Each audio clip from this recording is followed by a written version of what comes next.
Hello, everyone, and welcome back to Nightmare Narratives. I can picture some of you already in bed, maybe some of you just getting home from work. Wherever you are, whatever time it is, I'm glad you're here. If this helps you relax or sleep, please like and subscribe. It means a lot. Now let's get you comfortable, and I'll tell you tonight's story.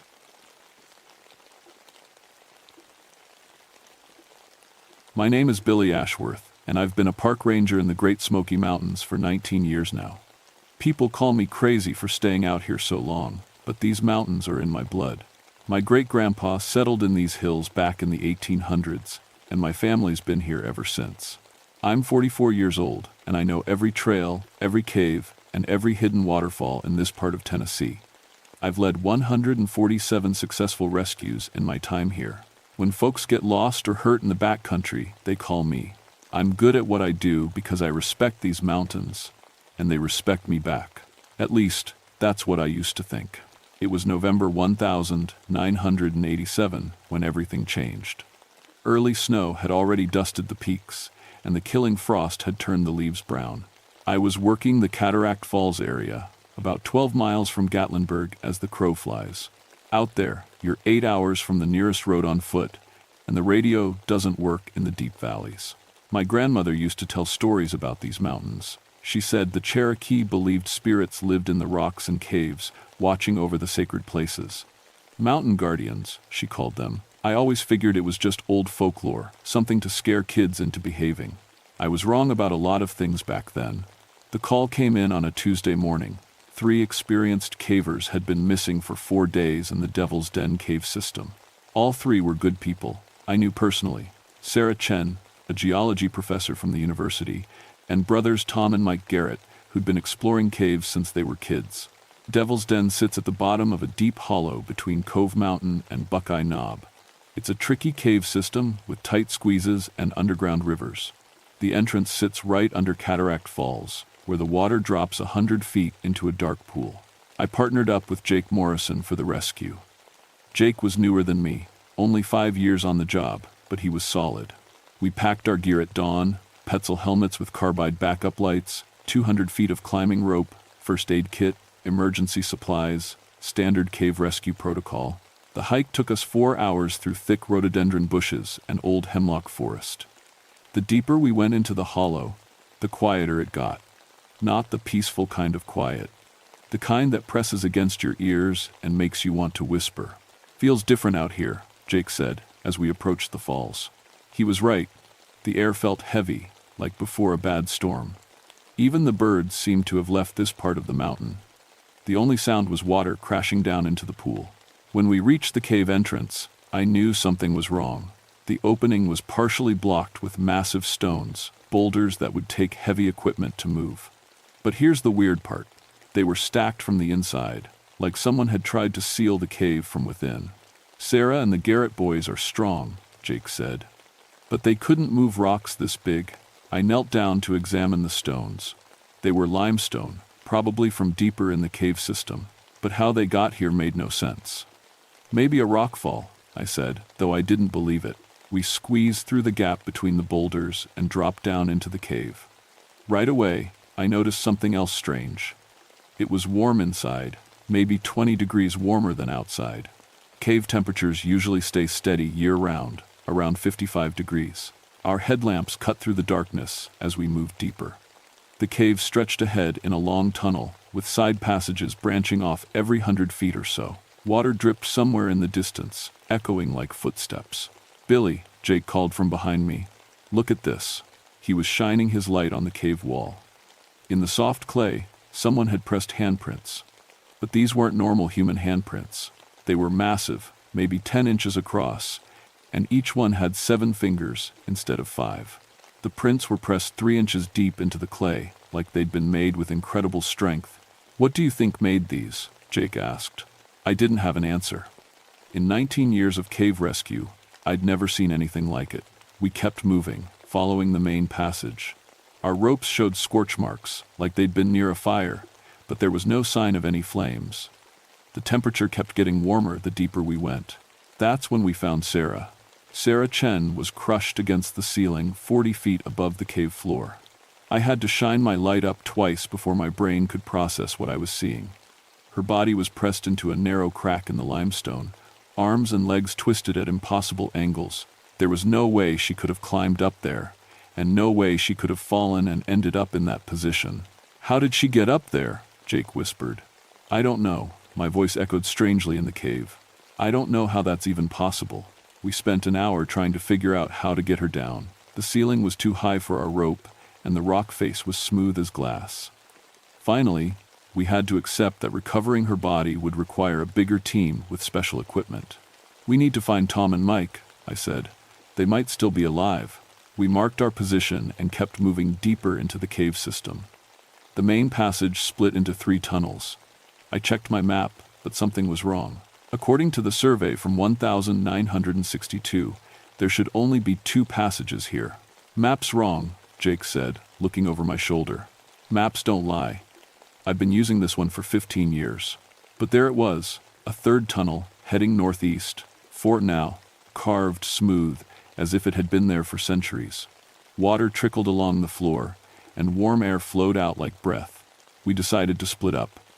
Jake would check the 2 mapped passages while I explored the mystery tunnel. It went against standard cave rescue protocol, but we were running out of time. The new tunnel sloped downward for about 50 feet before opening into a huge chamber. My headlamp barely reached the far walls. The ceiling disappeared into blackness above my head. In the center of the chamber sat a pool of perfectly still water. That's when I heard the voice. It spoke in Cherokee first, words I recognized from my grandmother's stories. Then it switched to English, deep and rough like stones grinding together. "You do not belong here, son of the mountain." My headlamp flickered and went out. In the complete darkness, I fumbled for my backup light. When the carbide flame finally lit, I was alone in the chamber, but I could feel something watching me. "Who's there?" I called out. "Tom? Mike, is that you?" Silence. I checked the chamber thoroughly, but found no sign of the missing cavers. The walls were covered in strange markings, not Cherokee writing, but something older. Symbols carved deep into the limestone. When I made it back to the main passage, Jake was waiting for me. His face was pale, and his hands shook as he reloaded his headlamp. "Find anything?" I asked. "Yeah, found Mike Garrett." He paused, swallowing hard. "You're not going to like it." Jake led me to a side chamber, about a quarter-mile from the entrance. Mike's body sat against the far wall, in what looked like a peaceful position, like he'd just sat down to rest. But when I got closer, I saw the truth. He was partially embedded in the solid rock wall. The limestone had somehow flowed around his back and shoulders like thick mud, then hardened again. His face wore an expression of absolute terror. "That's not possible," I said. "Tell that to Mike." We spent another hour searching for Tom, but found nothing except more of those 7-fingered handprints. They appeared on walls, ceiling, and floor, sometimes in places no human could reach. "We need to get out of here and call for backup," Jake said. I agreed. But as we headed back toward the entrance, the cave began to change around us. Passages that had been straight became curved. Chambers we'd mapped were suddenly different sizes. My compass spun wildly, unable to find magnetic north.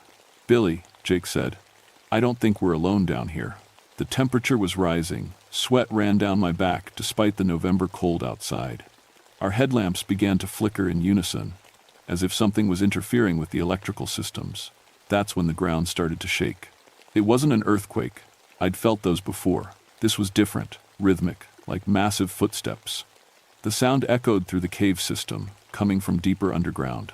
Loose rocks fell from the ceiling. Our lights went out completely, leaving us in perfect darkness.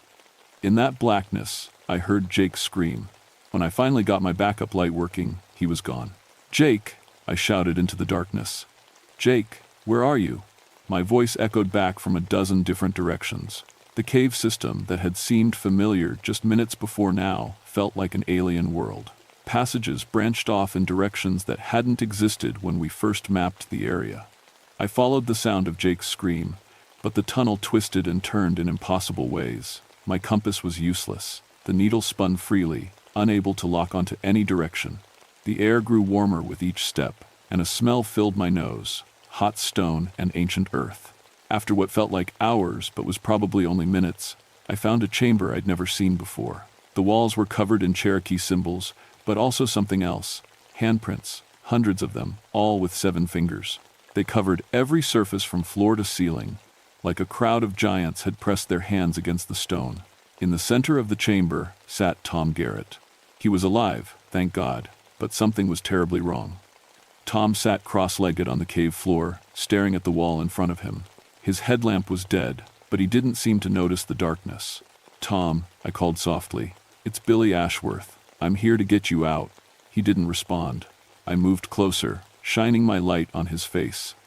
His eyes were wide open but unfocused, like he was looking at something I couldn't see. "Tom, can you hear me?" Finally, he turned his head toward me.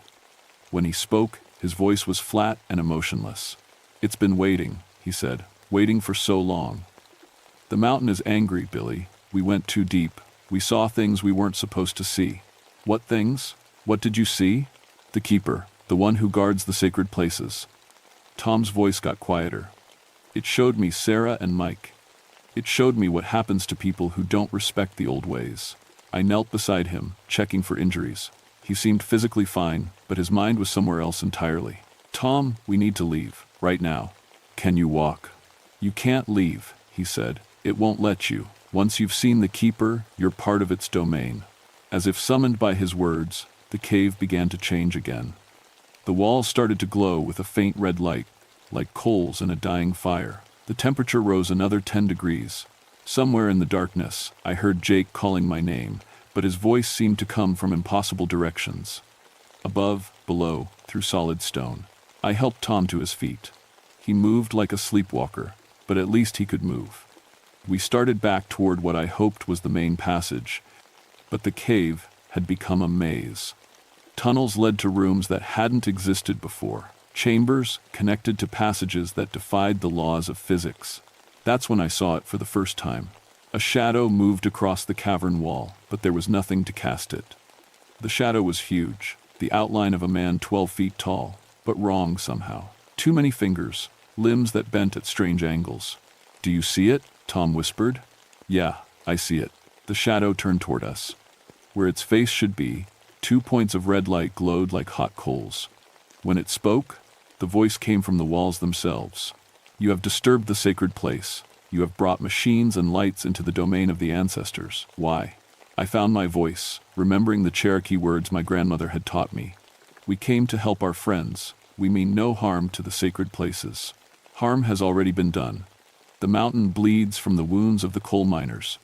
The burial grounds cry out for protection. I am the keeper, and I guard what must be guarded." The red lights moved closer. The temperature in the cave rose to over 90 degrees. Sweat poured down my face as I tried to think of what to say. "The mining was long ago," I said. "We're not miners, we're protectors too. I've spent my whole life protecting these mountains." "You know the old words," the keeper said. "Your blood remembers. But your companion brought disrespect into my domain." That's when I heard Jake screaming again, closer this time. The sound came from a passage to our right, a tunnel that definitely hadn't been there when we entered the chamber. "Let him go," I called out. "Take me instead. I will take what I choose to take." The shadow on the wall began to move. It flowed across the stone like liquid darkness, growing larger and more solid with each passing moment. The red eyes brightened until they hurt to look at. Tom grabbed my arm. "We need to run, Billy, right now." But there was nowhere to run. The chamber had only one exit, and the shadow was flowing toward it. As we watched in terror, the shadow began to pull itself off the wall, becoming 3-dimensional. First just an outline, then a solid black mass, then something that looked almost human but wrong in every detail. The keeper stood 12 feet tall, made of living stone shot through with veins of coal. Its skin looked like granite, rough and gray, but it moved like flesh. 7 fingers on each massive hand, no face except those burning red eyes. "Choose," it said, its voice like an avalanche. "One stays to guard the sacred places. One may leave to warn the others." I looked at Tom, still dazed and confused from whatever he'd experienced. Then I thought about Jake, somewhere in the darkness, probably terrified out of his mind. "I'll stay," I said. The keeper tilted its massive head. "You would give your life for theirs?" "If that's what it takes." For a long moment, the only sound was dripping water, and the distant echo of Jake's cries. Then the keeper spoke again. "Your grandmother taught you well, son of the mountain. But the choice is not yours to make." The keeper moved toward the tunnel where Jake's screams echoed from the walls. Each step shook the entire cave system, sending rocks tumbling from the ceiling. I grabbed Tom's arm and followed, knowing I couldn't abandon my partner even if it meant facing this ancient guardian. The tunnel led to another chamber, this one massive beyond belief. Our lights couldn't reach the ceiling or the far walls. In the center, Jake hung suspended 20 feet above the ground, held in place by what looked like living stone. Tendrils of rock had grown from the cave floor to wrap around his arms and legs. "Billy," he screamed when he saw us. "Help me, this thing is crazy." The keeper emerged from the tunnel behind us, its form now fully solid. Up close, I could see the details that made my stomach turn. Its stone skin was covered in ancient Cherokee symbols, carved so deep they looked like scars. The coal veins running through its body pulsed with red light like a heartbeat. "This one showed no respect," the keeper said, gesturing toward Jake. "He mocked the sacred symbols. He defiled the burial chamber with his presence." "I didn't know," Jake shouted. "Nobody told me this was a burial ground." Ignorance is no excuse for disrespect. I stepped forward, trying to put myself between the keeper and Jake. "Please. He's young and stupid, but he's not evil. Let me teach him the proper ways." The keeper's red eyes fixed on me. "You speak the old tongue. You understand the sacred obligations. But can you answer for his actions?" Behind me, Tom was muttering in a voice barely above a whisper. "The burial mounds. We found the burial mounds. That's where it started." Mike wanted to take pictures. My blood ran cold. If they'd disturbed actual Cherokee graves, this was worse than I'd thought. The Cherokee considered their burial grounds to be among the most sacred places on earth. Disturbing them was an unforgivable sin. "Show me," I said. The keeper gestured, and the chamber began to change. The walls flowed like water, reshaping themselves. When they stopped moving, we were in a different place entirely. A vast underground cavern filled with ancient stone mounds. Each mound was maybe 6 feet long and 3 feet high, covered in symbols that hurt to look at. There were dozens of them, arranged in perfect circles around a central fire pit that still glowed with red coals after centuries. This was a Cherokee burial chamber, untouched since before the white man came to these mountains, and it had been vandalized. Modern equipment lay scattered around the sacred space: cameras, sample containers, measurement tools. Someone had dug into one of the burial mounds, leaving a gaping hole in its side. Bones were visible in the disturbed earth. "Mike wanted to document it," Tom said, his voice hollow. "Said it would be the archaeological find of the century." Sarah tried to stop him, but he wouldn't listen. The keeper's form grew brighter, the red light in its coal veins pulsing faster. "For 1,000 years, I have protected this place. The Cherokee elders charged me with keeping the ancestors safe from those who would disturb their rest." I understood now. This wasn't just some mountain spirit from my grandmother's stories. This was a guardian, created by the Cherokee to protect their most sacred sites. Mike Garrett had committed the worst possible violation, and now the keeper was making them all pay. "What do you want?" I asked. "What would make this right?" "The disturbance must be repaired. The sacred objects must be returned to their proper places. And the violators must answer for their crimes. Mike and Sarah are already dead. The third one remains." The keeper pointed at Jake, still suspended in the stone tendrils. "He participated in the desecration." "No," Jake screamed. "I didn't touch anything. I just took pictures." "Pictures steal the spirit," the keeper said. "This is known." I looked around the burial chamber, thinking fast. My grandmother had taught me some Cherokee traditions, but I was far from an expert. Still, I had to try something. "What if we fixed what was broken?" I said. "What if we restored the burial mound and held a proper ceremony for the ancestors who were disturbed?" The keeper considered this. "You would know the proper words?" "I would learn them. I would find Cherokee elders to teach me. And the photographs, the stolen images?" I looked at Jake. "The film gets destroyed. All of it. Everything they documented down here gets forgotten." "Billy, you can't be serious," Jake said. "This is the discovery of a lifetime." "Shut up, Jake. This isn't about discovery. This is about respect." The keeper moved closer to Jake, its massive stone fingers reaching toward him. "The choice is made. The violator will remain to guard what he has profaned. Wait. I stepped between them. There's another way. Cherokee law allows for substitution, doesn't it? Someone else can take responsibility for his actions. You would take his burden, if you'll accept it. The chamber fell silent, except for the sound of dripping water and Jake's panicked breathing. The keeper studied me with those burning red eyes. Your grandmother was Ayanna Ashworth, it said finally. I was startled. How do you know that? She spoke with me, long ago. When the coal miners came in the 1,890 seconds, she helped me seal their tunnels to protect the burial grounds. My mind reeled. My grandmother had known about the keeper. She'd actually spoken with this ancient guardian. She promised that her family would remember the old ways, the keeper continued. Are you prepared to honor that promise? I thought about everything I'd learned in these caves, about the importance of sacred places and the responsibility to protect them, about the Cherokee who had lived and died in these mountains long before my family arrived. Yes, I said, I'm prepared.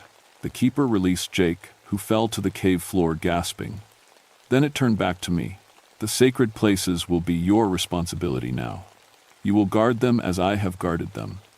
You will learn the proper ceremonies and teach others to respect the old ways. And Jake, Tom, they go free. They will carry the memory of what they have seen. That burden is punishment enough. The red light in the keeper's coal veins began to fade. Its massive form started to blur around the edges. When others come seeking to disturb the sacred places, you will stop them. When developers wish to build on Cherokee graves, you will oppose them. When archaeologists wish to dig up the ancestors, you will turn them away. I understand. Do you? The keeper's voice was growing fainter. This is not a burden you can abandon. The mountains will watch you. I will watch you. If you fail in your obligation, you will answer for it. The stone guardian was becoming transparent now, merging back into the cave walls. As it faded, its final words echoed through the chamber. Remember the old ways, son of the mountain. Remember why the sacred places must be protected. And then we were alone. It took us 6 hours to find our way out of the cave system. Jake and Tom barely spoke during the hike back to civilization.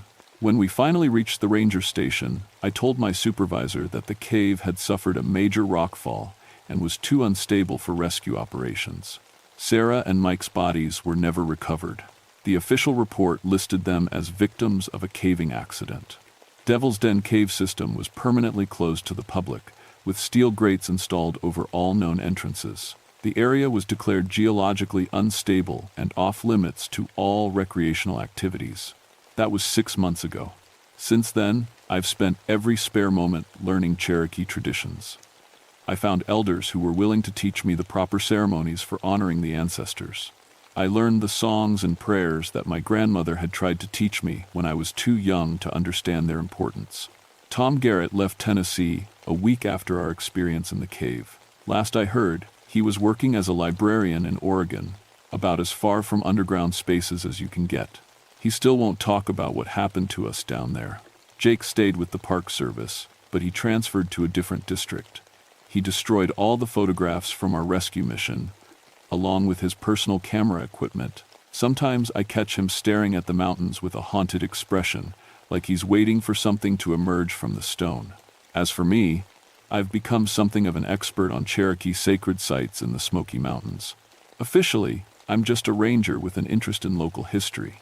Unofficially, I'm the guardian the keeper made me become.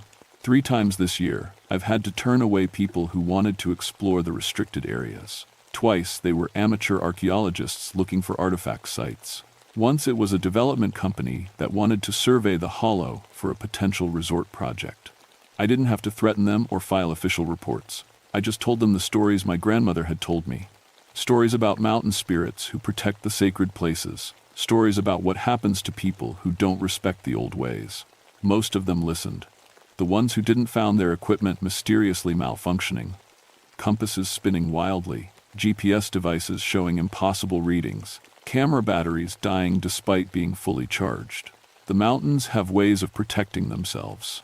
Last week, I was hiking through the hollow near Devil's Den when I heard something that made my blood run cold. Voices echoing from inside the sealed cave system. Cherokee voices, chanting in the old language. I pressed my ear to the steel grate and listened. The chanting was ceremonial, peaceful. It sounded like a blessing being given, or a prayer of thanksgiving. I think the ancestors are resting easier now. My grandmother used to say that every mountain has its guardian, every sacred place has its keeper. She was right about that, just like she was right about so many other things I was too stubborn to believe. The Smoky Mountains are full of old spirits and ancient obligations. Most people who visit never encounter them, never realize they're walking through places that have been sacred for 1,000 years. They see beautiful views and hiking trails, not burial grounds and ceremonial sites. But the guardians are still here, waiting in the stone and shadow, watching to make sure the sacred places stay sacred. And now I'm watching too. Sometimes, on quiet nights, when the wind is still and the forest is silent, I can feel the keeper moving through the underground passages. Not hunting, not angry anymore, just making sure everything is as it should be. I keep my promise to honor the old ways. I protect the sacred places from those who would disturb them. I remember the stories my grandmother told, and I make sure they don't die with me, because some things are more important than discovery or progress or profit. Some places are meant to be left alone, protected by those who understand their true value. The keeper taught me that, and now I teach it to others, one way or another. The mountains remember everything, and they never forget.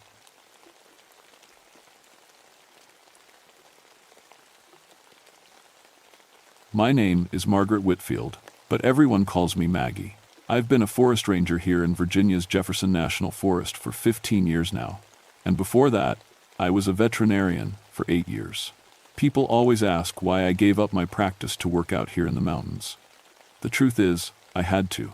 Back in 1971, something killed half the livestock in our county. Cows, horses, sheep, all found with their throats torn out. The farmers blamed wolves, but I knew better. I'd seen wolf kills before. This was different. Clean, too clean. Like whatever did it knew exactly where to bite. I spent months investigating those attacks, staying up all night in freezing barns, waiting for the killer to come back. I never found it, but the attacks stopped after the first frost. The farmers went back to their normal lives, but I couldn't. I sold my practice and came up here to the Mount Rogers area, where I could study predators full-time. That was the last time I believed in monsters. Now I work the Grayson Highlands, managing the wild pony herds and keeping track of bears and coyotes. It's good work, clean work. Everything up here has a reason, a pattern. Predators hunt because they're hungry. Animals migrate because seasons change. There's always a logical explanation. The station where I work sits at 5,200 feet, surrounded by open meadows that stretch for miles. In October, when the leaves turn red and gold, it's the most beautiful place on earth. The wild ponies graze between ancient boulders that have been here since before people walked these mountains. On clear nights, you can see stars you never knew existed. I love the isolation. The nearest ranger station is 2 hours away by mountain roads, and that's if the weather's good. Most of the time, it's just me, the ponies, and whatever wildlife wanders through. I've got my radio for emergencies, but I rarely need it. People in town still tell stories about these highlands. Old folks talk about the vampire beast that used to hunt up here in the 1,920 seconds. They say it could drain a full-grown horse in minutes, leaving nothing but a dried husk. Kids dare each other to camp up here during the full moon. Tourists come looking for ghost stories. I've heard every tale they tell, and I've investigated every one. In 15 years, I've found logical explanations for 200 livestock kills. Wild dogs, coyotes, the occasional black bear. Sometimes people just don't want to admit their prize bull died of old age or disease. But I'll say this, October is different up here. The air gets thin and cold, and sometimes the wind carries sounds that don't quite make sense. Animals act strange during harvest moon time. Even the ponies, who aren't afraid of anything, tend to bunch up tight at night. Still, I've never seen anything I couldn't explain. Not until 3 days ago. I was doing my evening rounds when I found them. 12 wild ponies, all dead, arranged in a perfect circle around one of the old stone formations. At first, I thought it might be lightning. We'd had storms the night before, but there were no burn marks, no signs of struggle. Each pony had 2 small puncture wounds in its neck, right at the jugular. That was it. No other trauma anywhere on their bodies. No missing flesh, No claw marks, nothing eaten. They just looked like they were sleeping, except they were completely drained of blood. I've been a veterinarian and a ranger for 23 years. I've seen animals killed by every predator that lives in these mountains.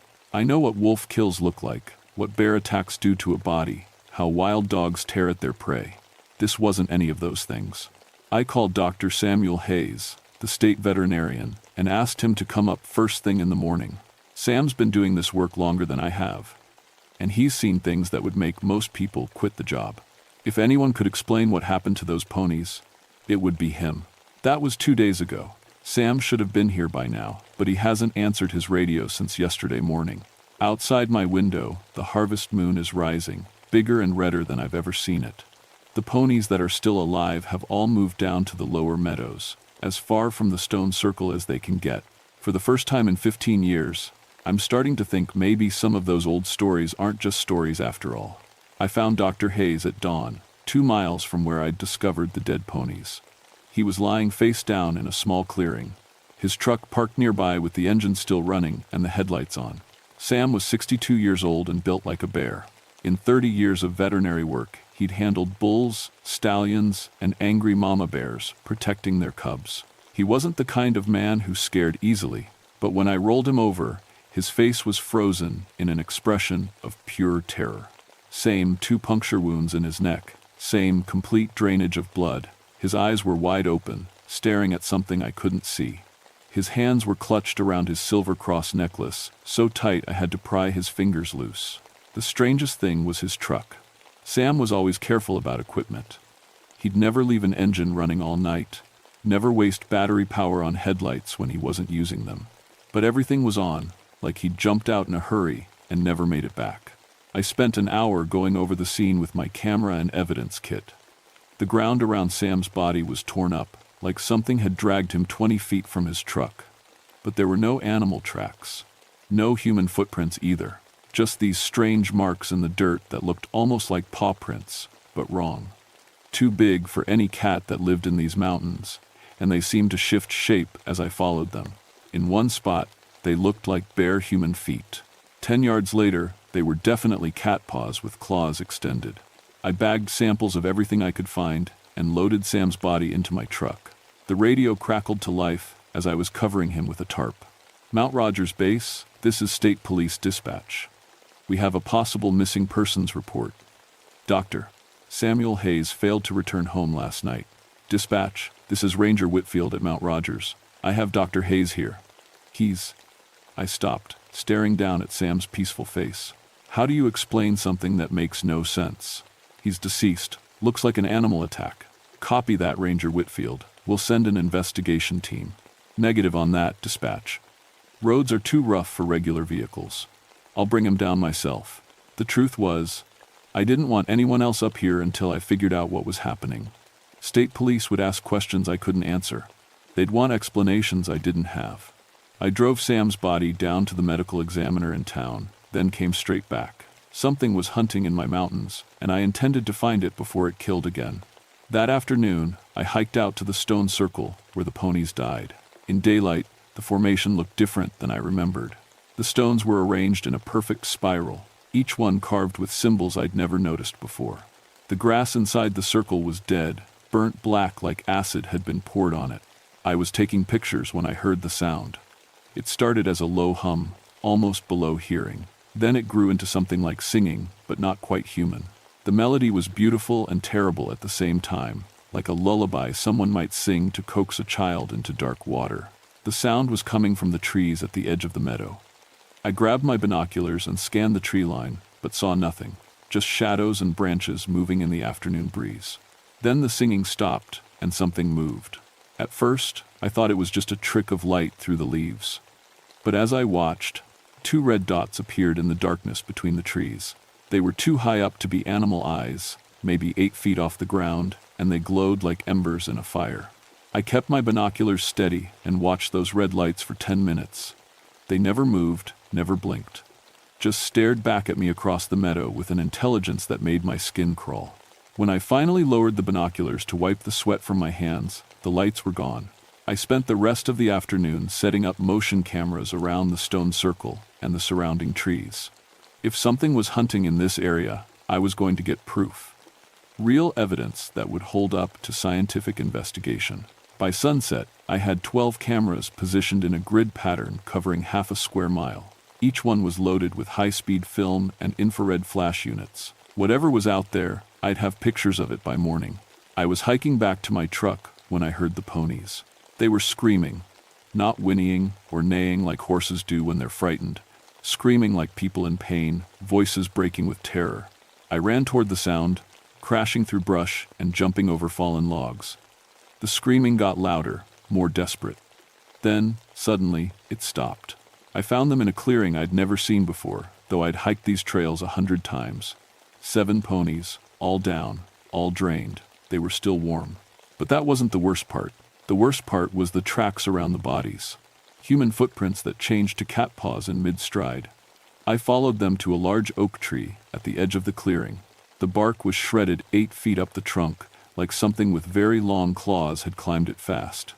At the base of the tree, pressed deep into the soft earth, was a single perfect handprint. A human handprint with claw marks where the fingertips should be. I looked up into the branches above me, my heart pounding so hard I could hear it in my ears. Something looked back. For just a moment, I saw a shape crouched on a thick branch 20 feet above my head. Human but wrong, too tall and lean, with eyes that reflected the last light of sunset like mirrors. Then it was gone, moving through the treetops faster than anything that size should be able to move. I ran back to my truck and radioed for backup.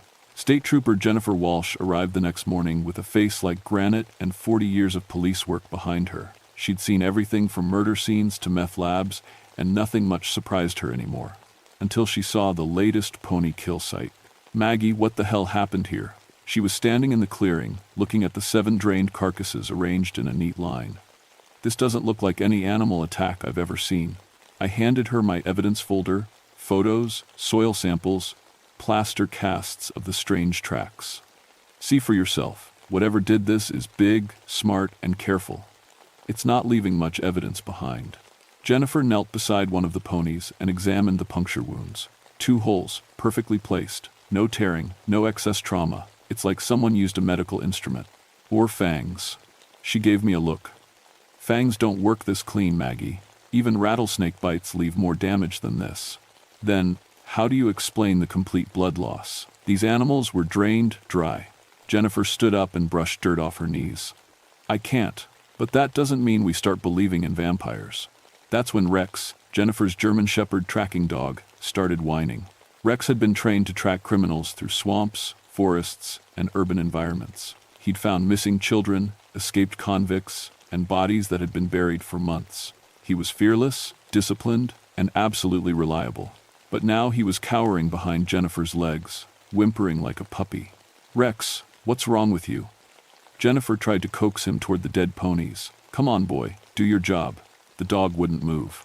He kept looking toward the tree line with his ears flat against his head, making soft whining sounds I'd never heard from a police dog before. He's never acted like this, Jennifer said. Something's got him spooked. I was about to answer when we heard the singing. It was the same beautiful, terrible melody I'd heard the day before, but closer now, much closer. The sound seemed to come from all around us, echoing off the trees and rocks until we couldn't tell which direction it was coming from. Rex bolted. Just turned and ran, crashing through the brush toward the parking area. We could hear him barking frantically, but the sound got farther and farther away. Jesus, Jennifer whispered. What is that? The singing grew louder, and I noticed something strange happening to Jennifer's face. Her eyes were getting glassy, unfocused. Her breathing slowed down, and a dreamy smile started to spread across her lips. Jennifer, I grabbed her arm and shook her. Jennifer, look at me. She blinked, and the smile faded. What? What happened? You were listening to the singing, really listening.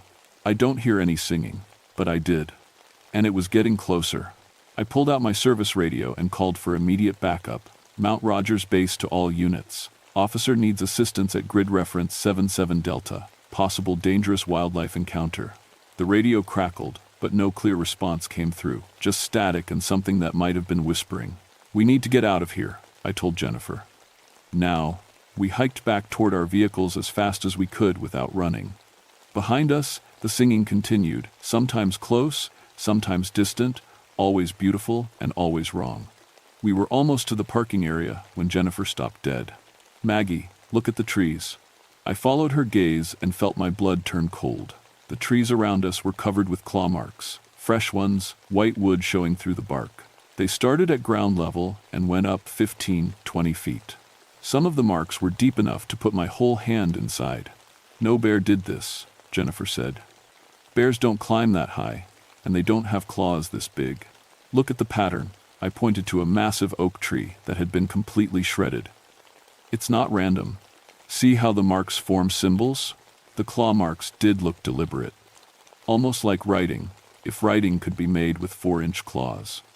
The symbols were repeated on tree after tree, forming a message we couldn't read. That's when the missing hiker's tent showed up.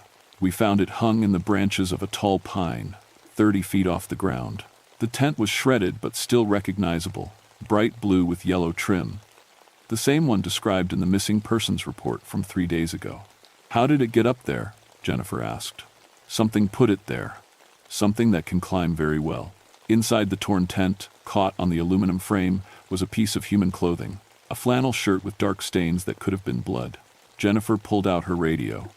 "This is Unit 77 calling search and rescue. We need a team at Mount Rogers immediately. We have evidence of the missing hikers." More static. Then, clear as day, a voice that sounded almost like Jennifer answered back. "Unit 77, this is dispatch. Cancel that request. The hikers have been found safe." Jennifer and I looked at each other. She hadn't let go of her radio button. "Dispatch, please confirm. Where were the hikers located?"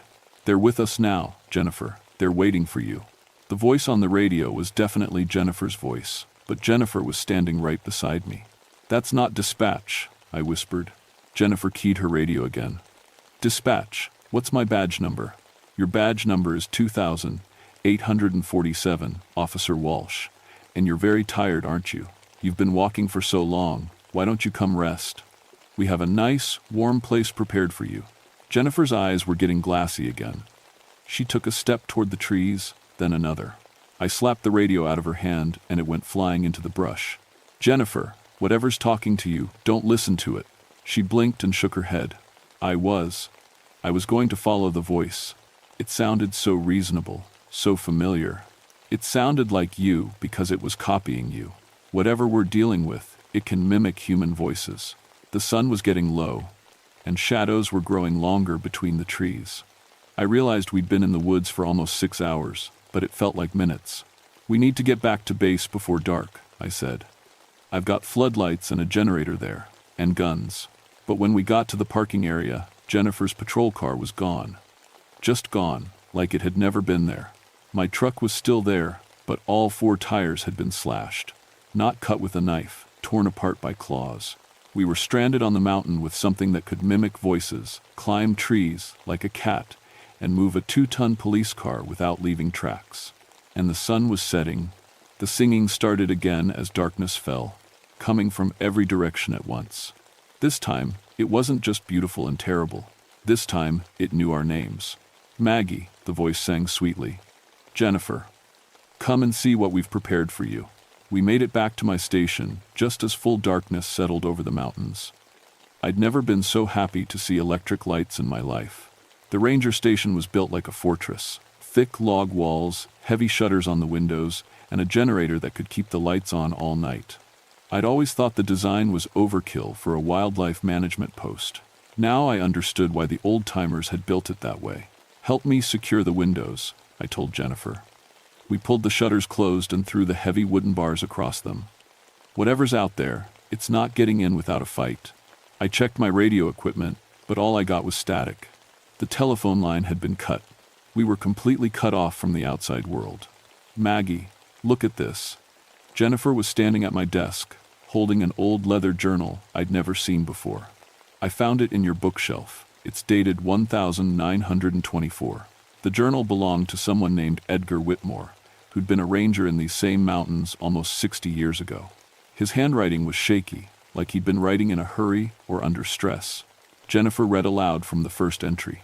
"October 15th, 1924. The beast has returned to Grayson Highlands. Found 12 cattle drained of blood near the old stone circle. Sheriff thinks it's wild dogs, but I know better. I've seen this before. My hands were shaking as I took the journal from her. I flipped through pages of entries describing attacks that matched exactly what we'd been finding. Livestock arranged in circles, 2 puncture wounds with complete blood drainage, strange tracks that shifted from human to animal. But Edgar Whitmore had discovered something we hadn't. October 20th, 1924, tracked the creature to its lair in the high caves. It speaks with the voices of its victims, calling to me with my own mother's words. The beast was once a man named Tobias Crane, cursed by Cherokee medicine man after he murdered 3 tribal children in 1847. Cursed? Jennifer looked skeptical. Come on, Maggie, you don't believe in curses. I kept reading. The curse transforms him during blood moon cycles. He feeds to maintain his unnatural life, growing stronger with each kill. Silver burns him, running water slows him down, but only complete destruction will end his reign. That's when something started scratching at the shutters. The sound was rhythmic, deliberate, like someone drawing letters with their fingernails on the wood, or like something with very long claws was trying to write a message. Let me in, Maggie. The voice came from right outside the window. It sounded exactly like Dr. Samuel Hayes. I'm hurt. I need help. Sam's dead, I whispered to Jennifer. I saw his body. I know you saw me, Maggie, but I wasn't really dead. Just unconscious. Please, I'm bleeding. I need a veterinarian. The voice was perfect. Every inflection, every slight rasp that Sam had from smoking too many cigarettes. If I hadn't seen his corpse myself, I would have opened that shutter. Don't listen, I told Jennifer, no matter how convincing it sounds. The scratching stopped. Then a different voice started calling from the back of the station. Jennifer? Jennifer, it's Rex. I found the way home. Come let me in, girl. Jennifer took a step toward the back door before catching herself. That's my dog's voice. But Rex doesn't talk. He does now, I said. Don't you, Rex? I called out loudly. The voice from outside chuckled. It was a sound no dog could make. You're very clever, Ranger Whitfield. But you can't stay in there forever. I grabbed my rifles from the gun cabinet, a .308 for long-range work, and a 12-gauge shotgun loaded with buckshot. Jennifer, do you have silver bullets? Are you insane? Nobody carries silver bullets. I dumped out my jewelry box on the desk. A silver bracelet, some earrings, and my wedding ring from my marriage that ended 5 years ago. I'd kept wearing the ring out of habit. Help me melt these down. If Edgar Whitmore was right, silver is the only thing that can hurt this creature. We used my camping stove to heat the jewelry in a metal cup. The silver melted faster than I expected, forming a small puddle of liquid metal. How are we going to get silver into bullets? Jennifer asked. We're not. We're going to coat them. I pulled the buckshot pellets out of several shotgun shells and dipped them in the molten silver. It wasn't much, but it would have to do. Outside, the scratching sounds were moving around the building. From the windows to the door, from the door to the roof. Something was testing our defenses, looking for a way in. Maggie, a new voice called from the chimney. It was my own voice, speaking to me from above. This is crazy. There's no such thing as monsters. You're having a breakdown. Just walk outside and everything will make sense. Hearing my own voice telling me to give up was the most unsettling thing yet. I could feel the logic of it, the reasonableness. It would be so easy to just open the door and end this nightmare. Jennifer grabbed my arm. Stay with me, Maggie. That's not you talking. The scratching sounds stopped. For several minutes, everything was quiet. Then we heard footsteps on the roof, walking slowly from one end of the building to the other. The footsteps stopped directly above us. Something started coming down the chimney. I aimed my shotgun at the fireplace and waited. Jennifer positioned herself by the door with my spare rifle. What came out of the chimney wasn't what I expected. It looked human at first glance. About 6 feet tall, wearing clothes that might have been fashionable in the 1800s. But the proportions were wrong. The arms were too long, the fingers ended in claws, and the face was a mixture of human and feline features. Its eyes were the same red lights I'd seen in the forest. "Hello, Margaret," it said in a voice like silk over broken glass. "My name is Tobias Crane. I've been waiting to meet you for a very long time. You're the one who's been killing the animals." I'm the one who's been feeding. Tobias smiled, showing fangs that were definitely not human. Do you know how long I've been hungry, Margaret? How many years I've slept in the cold caves, waiting for the blood moon to wake me? The journal said you were cursed in 1847. That's over 130 years. 132 years, 4 months, and 6 days.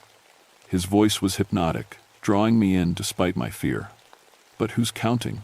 Jennifer raised her rifle, but Tobias looked at her, and she froze mid-motion. Don't worry about your friend, he told me. She'll stay perfectly still until I'm ready for her. Now, where were we? Ah yes, my story. I kept my shotgun aimed at his chest, but found myself wanting to hear what he had to say. There was something compelling about his presence, something that made listening feel more important than fighting. I came to these mountains in 1847 to hunt Cherokee families for the bounty money. $3 per scalp, no questions asked. It was good work until I made a mistake. You killed children. I killed 3 Cherokee children who were picking berries near the stone circle. But one of them was the granddaughter of a powerful medicine man. He placed a curse on me that night. I would live forever, but only by drinking the blood of innocents. Tobias moved closer, and I could smell something like copper and decay coming off him. At first I thought it was a blessing. Eternal life, superhuman strength, the ability to take any form I chose. But the hunger, Margaret, the hunger never stops. So you feed during blood moons. When the moon is full and red, I wake. I feed. And then I sleep again until the next cycle. He gestured toward Jennifer, who was still frozen in place. Your friend will make an excellent meal. Young, healthy, full of life. That broke the spell. I pulled the trigger. The silver-coated buckshot hit Tobias' center mass, and he screamed, a sound like metal tearing that made my teeth ache. Where the silver touched him, his flesh smoked and burned. But he didn't go down. Instead, he changed. His human appearance melted away, revealing something that was part man, part mountain lion, and part nightmare. He grew another foot taller, his muscles bulged with unnatural strength, and his claws extended to the length of kitchen knives. You've just made me very angry, Margaret. What happened next was the longest 5 minutes of my life. Tobias came at me with inhuman speed, but the silver had slowed him down just enough. I managed to dodge his first swipe and hit him with another blast from my shotgun. This time, the silver-coated pellets took off part of his left arm. He howled and retreated to the far side of the room, black blood streaming from his wounds. You can't kill me, he snarled. I've survived for over a century. I'll survive this too. Maybe, I said, reloading with my last silver-coated shells, but it's going to hurt the whole time. Jennifer suddenly snapped out of her trance and opened fire with the rifle. Regular bullets wouldn't kill Tobias, but they staggered him, keeping him off balance while I lined up another shot. I put the third blast right in his face. Tobias fell backward through my front door, tearing it clean off its hinges. I followed him outside, Jennifer right behind me. He was lying in the dirt, most of his head missing, but still moving, still trying to regenerate. The journal said complete destruction, Jennifer panted. How do we destroy something that won't die? I looked around desperately and saw my truck. The gas tank had been ruptured when he'd slashed the tires, and fuel was pooled all over the ground. Fire, I said. We burn everything.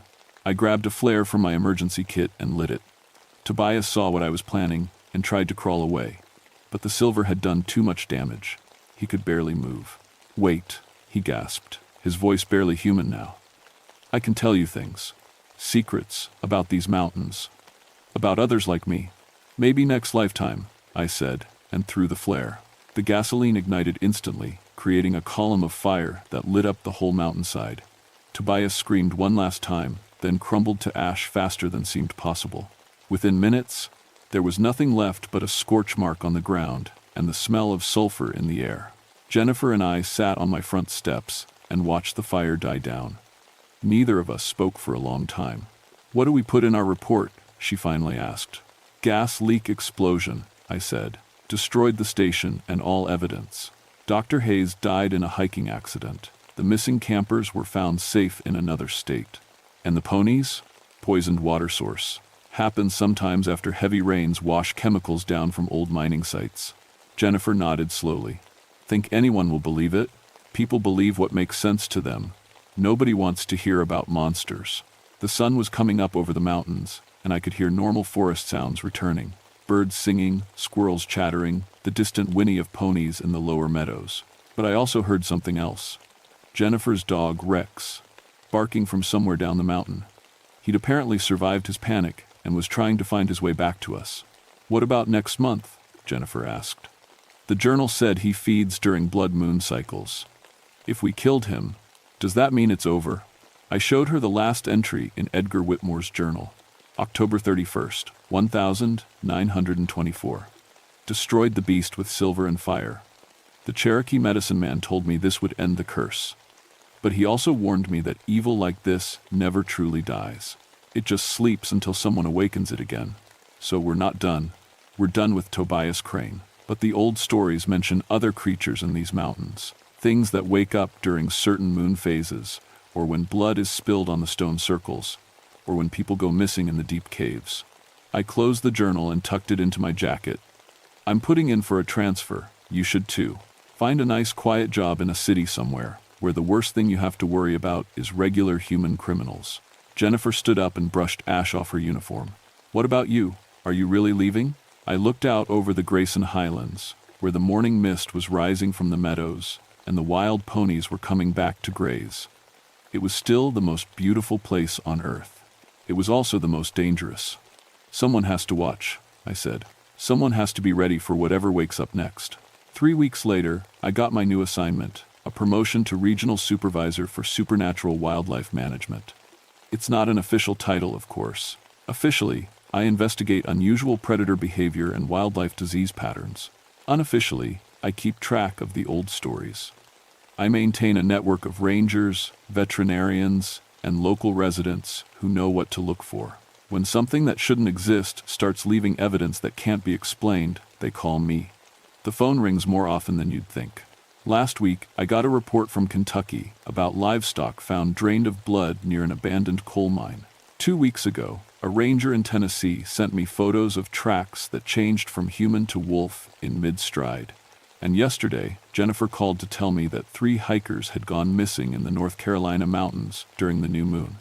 Their camp was found arranged in a perfect circle around an ancient stone formation. I've learned to sleep with silver jewelry on, and I keep a bag packed with emergency supplies. Flares, motion cameras, silver-coated ammunition, and Edgar Whitmore's journal. Because Tobias Crane was just the beginning. The Appalachian Mountains are full of old stories, old curses, and old hungers that wait in the dark places for someone foolish enough to wake them up. My job is to make sure they stay sleeping. Most of the time, I've created Blood Moon Harvest, a 4,950-word horror story following your detailed prompt requirements. The story is structured in 5 parts, following the specified word counts and timing, uses simple, accessible language, and tells the complete narrative of Forest Ranger Maggie Whitfield's encounter with a supernatural predator in Virginia's mountains.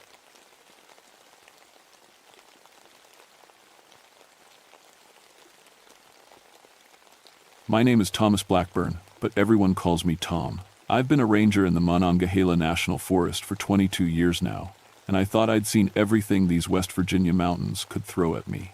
Bears, lost hikers, drug runners, even a few folks who'd gone a bit crazy from too much time alone in the wilderness. But I'd never seen anything that couldn't be explained by common sense and experience. I grew up in these mountains, son of a coal miner who spent his life breathing dust underground. When I was 18, I swore I'd never work in the dark like my daddy did. The Forest Service was my way out, and I never looked back. 22 years of hiking these trails, maintaining the campsites, and helping lost tourists find their way home. I knew every hollow, every ridge, every old logging road from Seneca Rocks to the Cranberry Wilderness.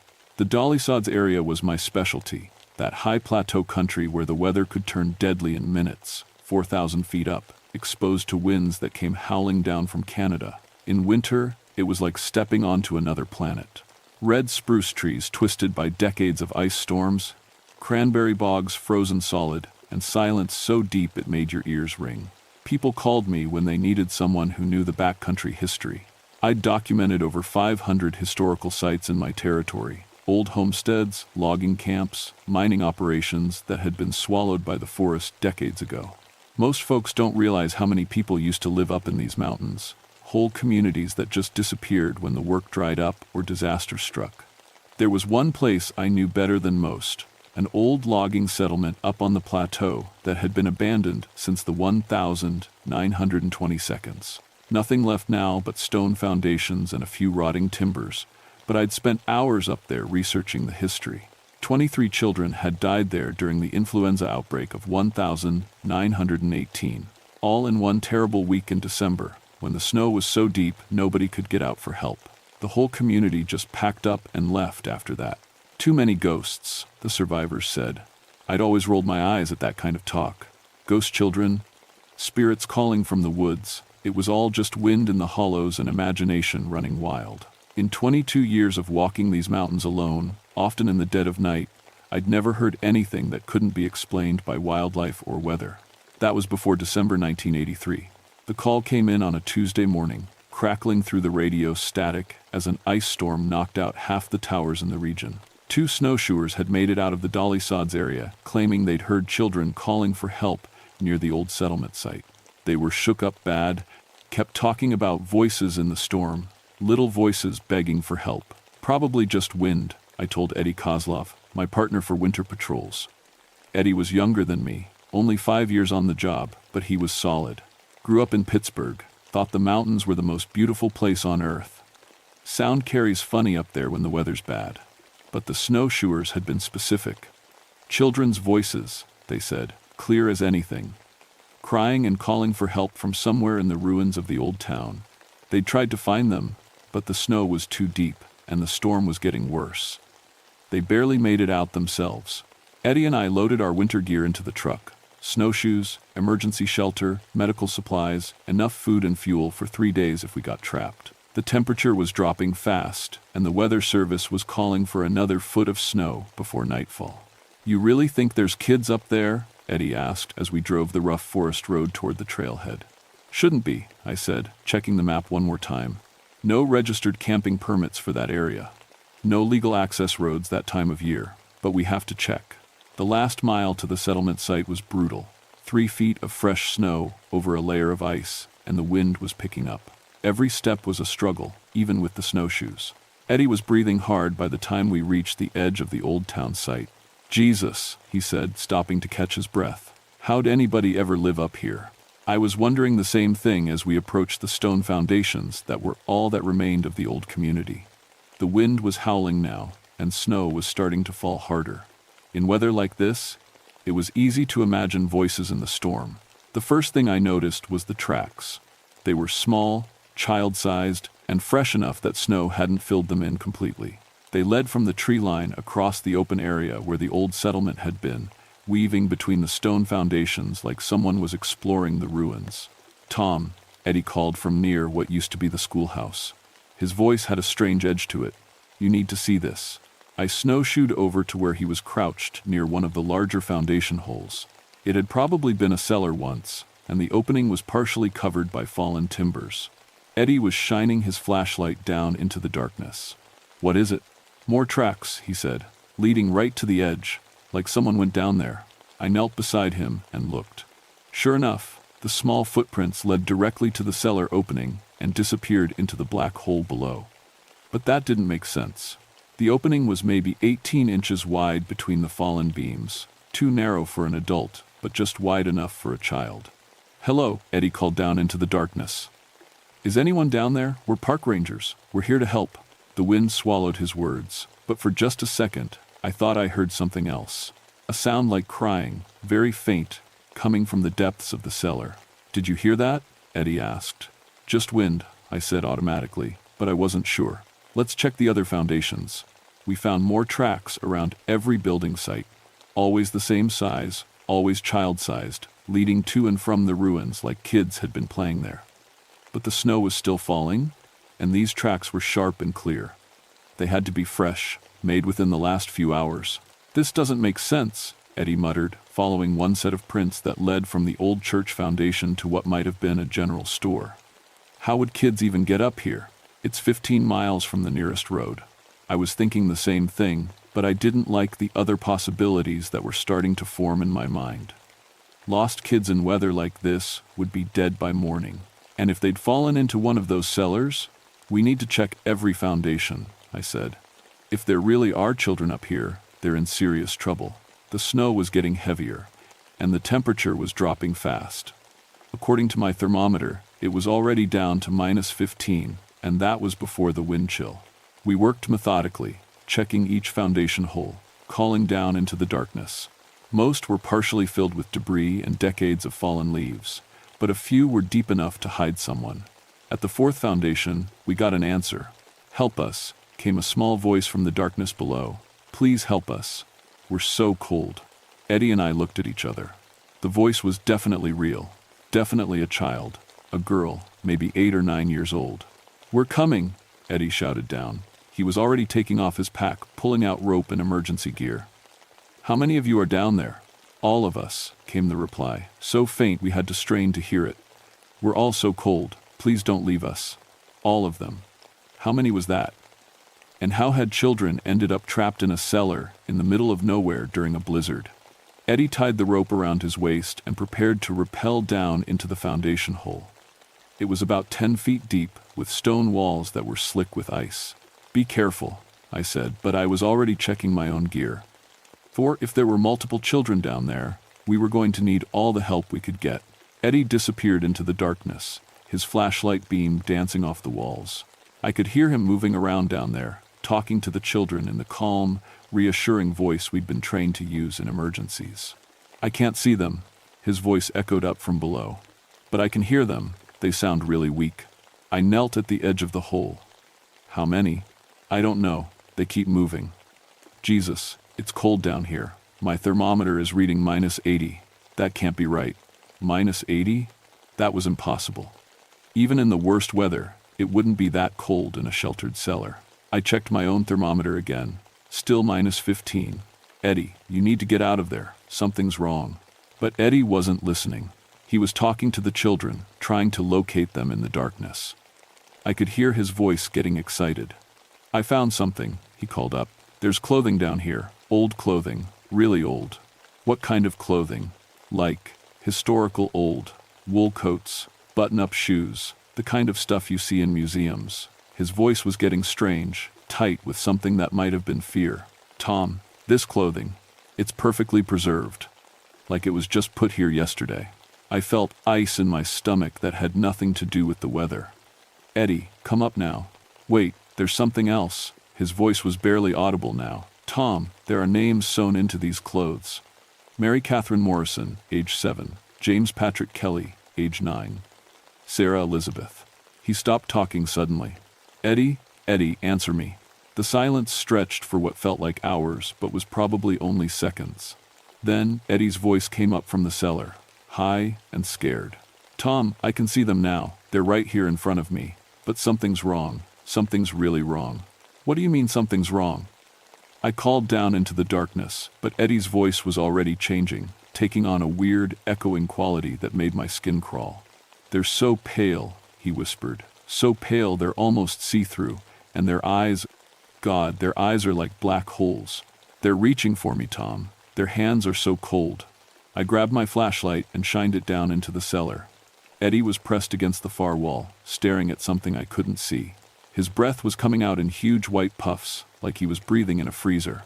"Eddie, get on the rope now. We're getting out of here." But instead of moving toward the rope, Eddie took a step forward, toward whatever he was seeing. His movements were jerky, unnatural, like someone learning to walk. "They need help," he said, and his voice sounded dreamy, distant. "They've been waiting so long. They're so cold, Tom. They just want to be warm again." That's when I heard them. Children's laughter, coming from all around me, not from the cellar, from everywhere. Behind me, to my left, to my right. Soft, musical laughter that didn't belong in a place where 23 children had died of influenza 65 years ago. I spun around, flashlight beam cutting through the falling snow. At the edge of the light, just where vision started to fade, I saw movement. Small shapes, child-sized, darting between the stone foundations. When I swung the light toward them, they vanished, but I could still hear them laughing. "Tom!" Eddie's voice from the cellar was panicked now. "Tom, help me! I can't move." My feet, I can't feel my feet. I dropped to my belly and looked down into the hole. Eddie was standing in the same spot, but now I could see frost forming on his jacket, his hair, his eyebrows. Icicles were actually growing from his breath as he exhaled. "Grab the rope," I shouted. He tried to move toward it, but his legs wouldn't respond. I could see ice crystals spreading across his clothing, and his skin was taking on a bluish tint that meant serious hypothermia. Above me, the children's laughter was getting closer. I tied my own rope around the nearest foundation stone and rappelled down into the cellar. The cold hit me like a physical blow, not just cold air, but cold that seemed to leach the warmth right out of my bones. My thermometer was going crazy, the numbers dropping so fast I couldn't read them. "Eddie, we have to move now." But Eddie was staring past me at something behind my shoulder. His lips were blue, and when he spoke, his words came out in visible puffs of vapor. "Don't you see them?" he whispered. "They're everywhere, all the children. They want us to stay with them." I turned around. The cellar wasn't empty anymore. 23 children stood in the darkness behind me, ranging in age from maybe 5 to 12. They were dressed in old-fashioned winter clothing, wool coats, knit caps, button-up boots, but their skin was corpse-pale, with a blue tint around their lips and fingernails. Their eyes were deep black holes that seemed to absorb light instead of reflecting it, and they were all reaching toward us with hands that trailed wisps of frost like dry ice. "We've been so cold," one of them said, a little girl with long dark hair frozen into icicles around her face. "So cold for so long. Will you help us get warm?" I grabbed Eddie's arm and felt ice crystals crunch under my glove. His jacket was frozen solid, and when I looked closer, I could see his skin through tears in the fabric. It was white as snow, with dark patches that meant frostbite was setting in fast. "Will you stay with us?" asked a little boy with a face like carved ice. "We get so lonely up here. Everybody always leaves." The children were moving closer, and everywhere they stepped, frost spread across the ground. The air around them shimmered with cold that was beyond anything possible in nature. I tried to drag Eddie toward the rope, but my own muscles were seizing up from the cold. Every breath felt like inhaling razor blades, and I could feel my core temperature dropping by the second. "Please don't go," whispered a girl who couldn't have been more than 6.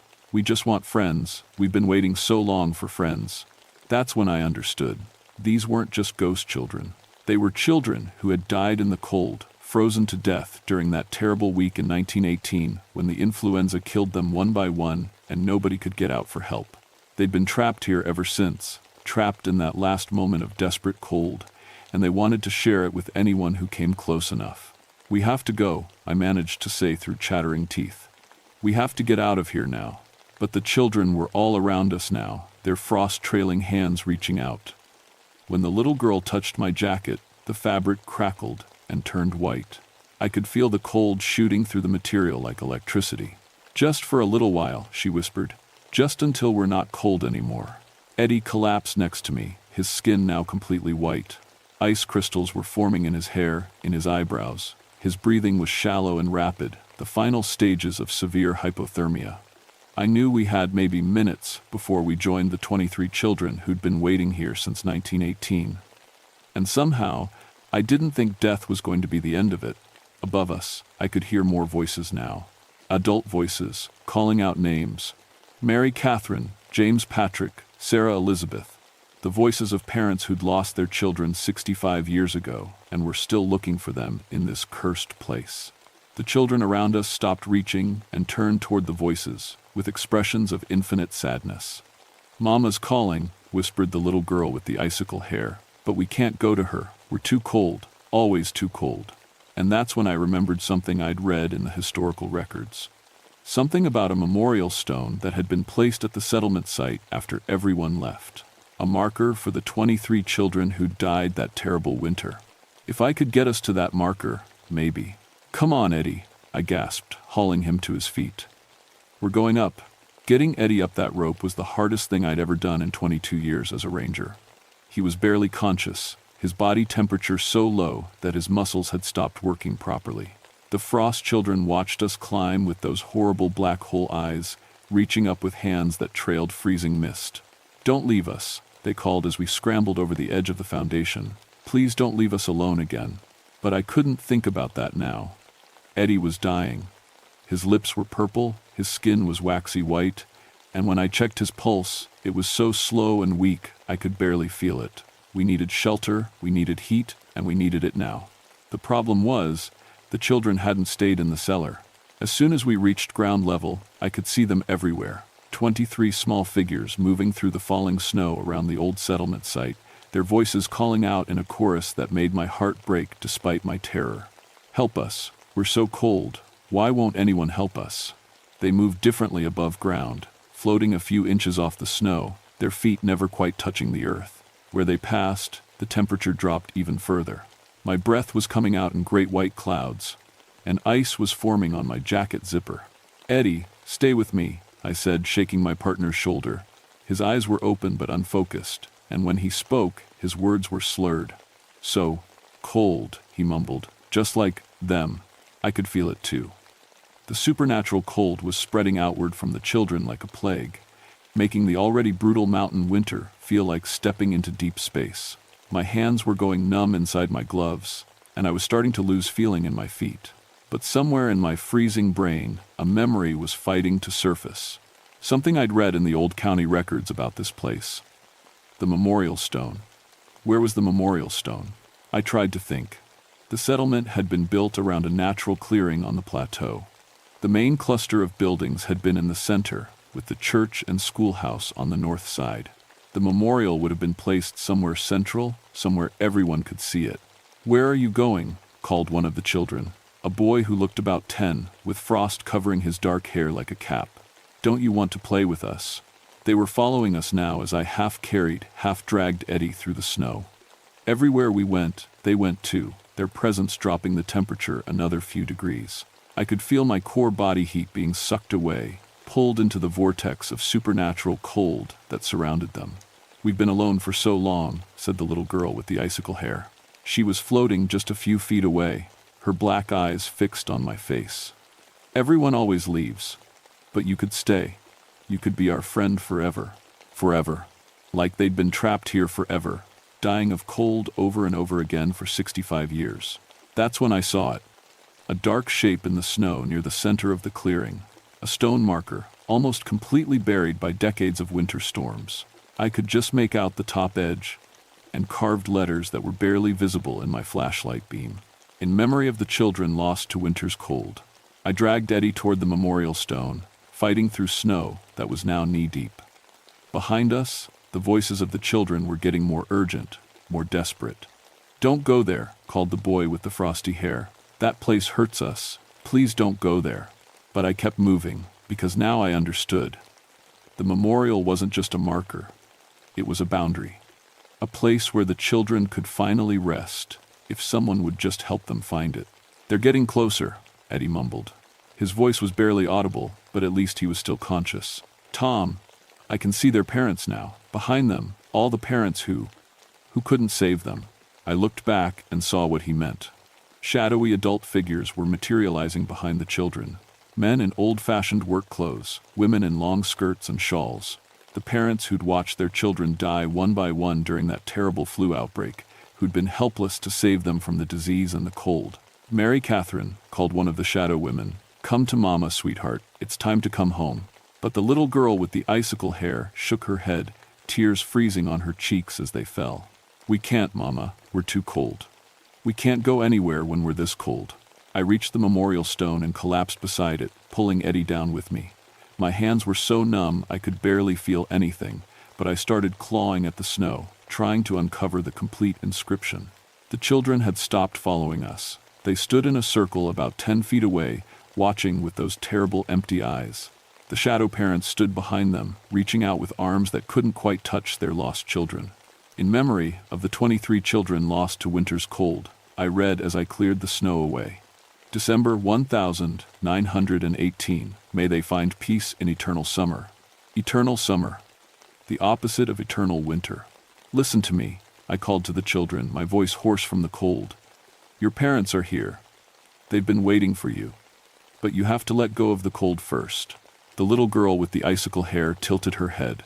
"We don't know how. We've been cold for so long, we don't remember being warm." I thought about what I knew of hypothermia, of freezing to death. It was supposed to be peaceful at the end. People who died that way often talked about feeling warm right before they lost consciousness. Maybe that was the key. Remember summer, I told them. Remember playing in the sunshine. Remember your mother's warm kitchen. Remember what it felt like before the cold. For a moment, nothing changed. The children stared at me with those black hole eyes, and I could feel my own life force being drawn into their endless winter. Then the boy with the frosty hair smiled, really smiled, for the first time. I remember, he whispered.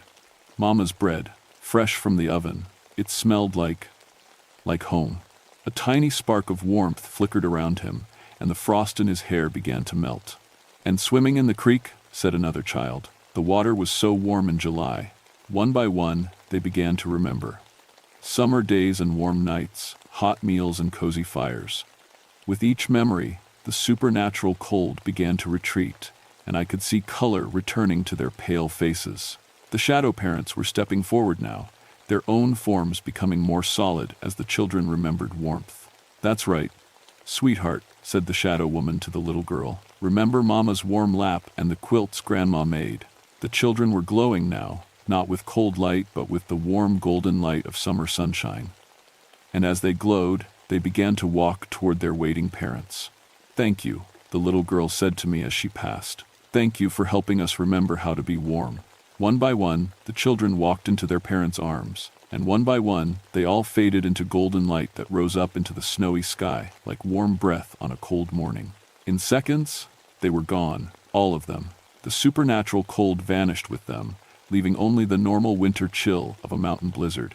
I could feel sensation returning to my hands and feet, could breathe without feeling like my lungs were freezing. Eddie opened his eyes and looked around in confusion. What happened? Where are the kids? They went home, I said. They finally went home. The official report listed it as severe exposure, complicated by altitude-induced hallucinations. Eddie spent 3 days in the hospital with frostbite on his hands and feet, and the doctors said we were lucky to be alive. The temperature had dropped to -40 that night, the worst December storm on record for the region. Funny thing about hallucinations, Eddie said when he was released from the hospital. They both had the same ones, don't usually work that way. But his memories of the encounter were already fading, the way trauma memories sometimes do. Within a week, he was telling people we'd found some old clothes in a cellar and gotten spooked by the wind. Within a month, he'd convinced himself that's all it really was. I never corrected him. Some truths are too heavy for people to carry. I went back to the settlement site 3 times over the next few months, always alone, always during daylight hours. The memorial stone was clearly visible now that I knew where to look, and I made sure the Park Service added it to the official historical registry. I also arranged for the site to be properly maintained, cleared of debris, marked with signs explaining its history. The reports of children's voices in the wilderness stopped completely after that December storm, but I made a point to check the memorial site every few months, just to be sure. To keep the snow cleared away from the stone, to make sure the inscription remained visible, to honor the 23 children who'd found their way home after 65 years of being lost in the cold. I retired from the Forest Service in 1998, after 37 years of protecting these mountains. On my last day, I hiked up to the old settlement one final time. The memorial stone was clean and clear, the inscription as sharp as the day it was carved. Someone had left flowers there, fresh wildflowers, even though it was November, and there shouldn't have been any flowers blooming anywhere on the mountain. But mountain laurel doesn't usually bloom in winter, neither do wild roses. I stood there for a long time, listening to the wind in the trees and thinking about parents who'd waited 65 years to hold their children again. Thinking about how love doesn't end just because life does. When I finally turned to leave, I could have sworn I heard something on the wind, not crying this time, and not calls for help. Just the distant sound of children laughing and playing in eternal summer sunshine. These days, I live in town at the base of the mountain, but sometimes, when the wind is just right and the weather turns cold, I still hear them. Happy voices carried on the winter air, reminding me that some stories have endings worth waiting for, no matter how long it takes. The settlement site is protected now, listed on the National Register of Historic Places. Tour groups sometimes visit during the summer months, and guides tell them about the old logging community and the influenza outbreak that ended it. But nobody talks about the children who used to call for help in the darkness. Nobody mentions the supernatural cold or the voices in the winter storms. That's fine with me. Some stories are meant to be remembered quietly by the people who were there. Some truths are too precious to share with folks who weren't there to earn them. The children are at peace now. After all these years, they're finally warm. And sometimes, on the coldest winter nights, that's enough.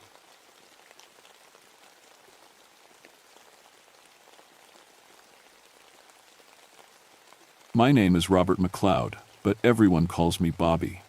I've been a park ranger in North Carolina's Pisgah National Forest for 14 years now. That's long enough to know every trail, every ridge, and every creature that calls these mountains home. At least, I thought I did. I'm 41 years old, and before I became a ranger, I spent 6 years in the Army as a combat tracker. They taught me to follow anything that moves, man or beast. After I got out, tracking wildlife felt like a natural fit. Bears, deer, wild boar, even the occasional cougar that wandered down from the north. In 14 years, I've never failed to identify an animal track. Never. My specialty is predator management around Grandfather Mountain, where the Blue Ridge Parkway cuts through some of the wildest country left in North Carolina. It's rough terrain, rocky outcrops, thick rhododendron thickets, and fog that rolls in so thick you can't see your own feet sometimes. The elevation up there stays above 5,000 feet. And in September, when this story takes place, the morning fog can last until noon. People always ask me about Bigfoot. Mountain folk around here have been telling stories about the Gray Man for 200 years. My own great-great-grandfather came over from Scotland in the 1800s, and he used to tell tales about something walking the ridges that wasn't quite human. The Cherokee had stories too, about the Kekle Kudla, the hairy giant. I always figured it was just bear stories. You know how it is. A black bear stands up on his hind legs, you see him through the fog at twilight, and suddenly he's 9 feet tall and walking like a man.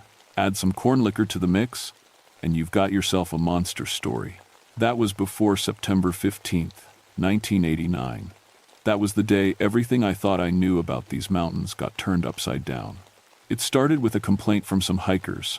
A young couple from Charlotte said something had been following them for 3 days along the ridge trail. They described a gray giant that walked upright and stayed just out of sight in the fog. The thing never made any noise, they said, but they could feel it watching them. It threw rocks at us, the woman told me, her hands shaking as she filled out the incident report. Big rocks. But it wasn't trying to hit us. It was like it was hurting us, pushing us to move faster. Her boyfriend nodded. We found footprints, human-shaped but huge, way bigger than any person.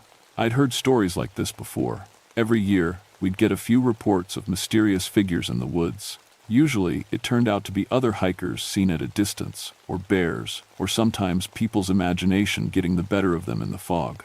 But these two seemed genuinely spooked. Did you take any pictures? I asked. They looked at each other. We tried, the man said. But every time we got our camera out, the fog would roll in thicker, like it knew. I've been doing this job long enough to know when people are telling the truth, even if what they're saying sounds impossible. These two weren't lying. They'd seen something up there that scared them bad enough to hike 15 miles in the dark to get to the nearest road. That night, I called Dr. Sarah Fleming at Appalachian State University. She's a wildlife biologist who helps us with animal behavior issues. Sarah's got more degrees than a thermometer, but she's practical too. If anyone could help me figure out what these hikers had encountered, it was her. Sounds like a bear to me, Sarah said over the phone. Black bears will sometimes follow humans for miles if they smell food. Septembers, when they're bulking up for winter. That's what I figured, I said. But these folks swore it was walking upright the whole time, never dropped to all fours. Sarah was quiet for a moment. That is unusual. Bears don't typically maintain bipedal locomotion for extended periods. It's inefficient for them. She agreed to come up the next morning to help me investigate. We'd hike the ridge trail where the couple had their encounter and see what we could find. I should have known right then that something was different about this case. In all my years as a ranger, I'd never had Dr. Fleming volunteer for a field investigation this quickly.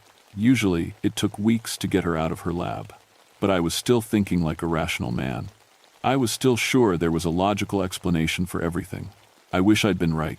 Sarah met me at the ranger station just after dawn. The fog was already rolling in thick, which was perfect for our investigation.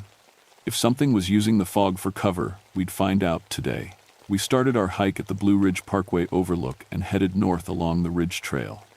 The elevation here stays above 5,200 feet, and the fog was so thick we could barely see 20 feet ahead.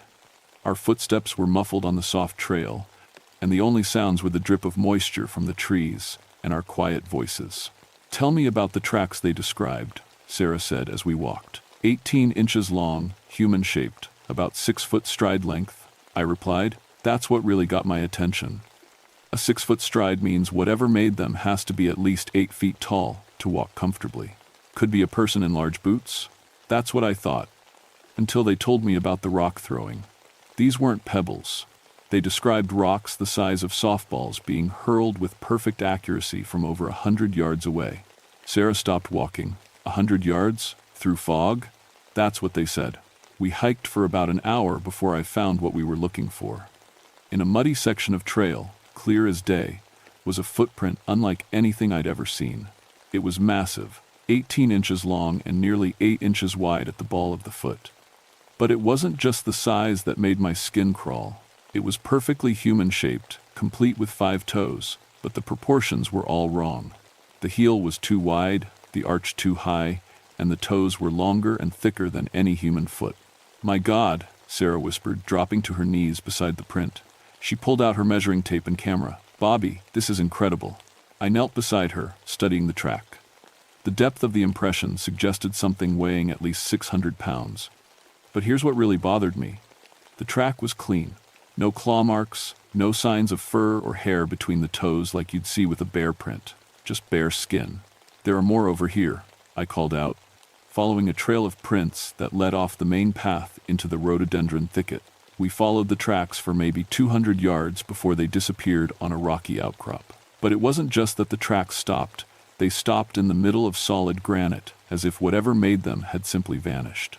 "This doesn't make sense," I muttered, studying the rock surface. There were no scratches, no scuff marks, nothing to indicate how something that heavy had gotten off the rock without leaving a trace. That's when Sarah grabbed my arm. "Bobby," she whispered. "Listen." I froze and listened. At first, I didn't hear anything unusual. Then, from somewhere in the fog behind us, came a sound I'll never forget. It was like wood breaking, but rhythmic. Crack, crack, crack. Each crack was followed by a dull thud, like something heavy hitting the ground. "Tree limbs," I said quietly. "Something's breaking tree limbs." We stood perfectly still, trying to pinpoint the direction of the sound. The fog made it impossible to tell exactly where it was coming from, but it seemed to be moving. The cracking would come from our left, then our right, then behind us again. "It's circling us," Sarah breathed. I pulled out my radio to call for backup, but all I got was static. We were in a dead zone, too far from any repeater to get a signal. I wasn't too worried yet. We were experienced hikers, and whatever was out there was keeping its distance. That's when the rock throwing started. The first one landed about 10 feet to our right with a heavy thud. It was a chunk of granite about the size of a baseball, thrown hard enough to embed itself in the soft earth. I spun around, trying to see where it came from, but the fog was too thick. "Warning shot," I said to Sarah, keeping my voice calm. Bears sometimes throw things when they feel threatened. The second rock was bigger, maybe twice the size of the first. It sailed over our heads and crashed into a tree trunk behind us with enough force to knock bark loose. This one definitely wasn't thrown by a bear. "We need to leave," Sarah said, and I could hear the fear creeping into her voice. "Now." I agreed. We turned to head back down the trail, but that's when we found the backpack. It was hanging from a tree branch about 30 feet above the trail. A bright blue hiking pack, the kind day hikers use. But here's the thing.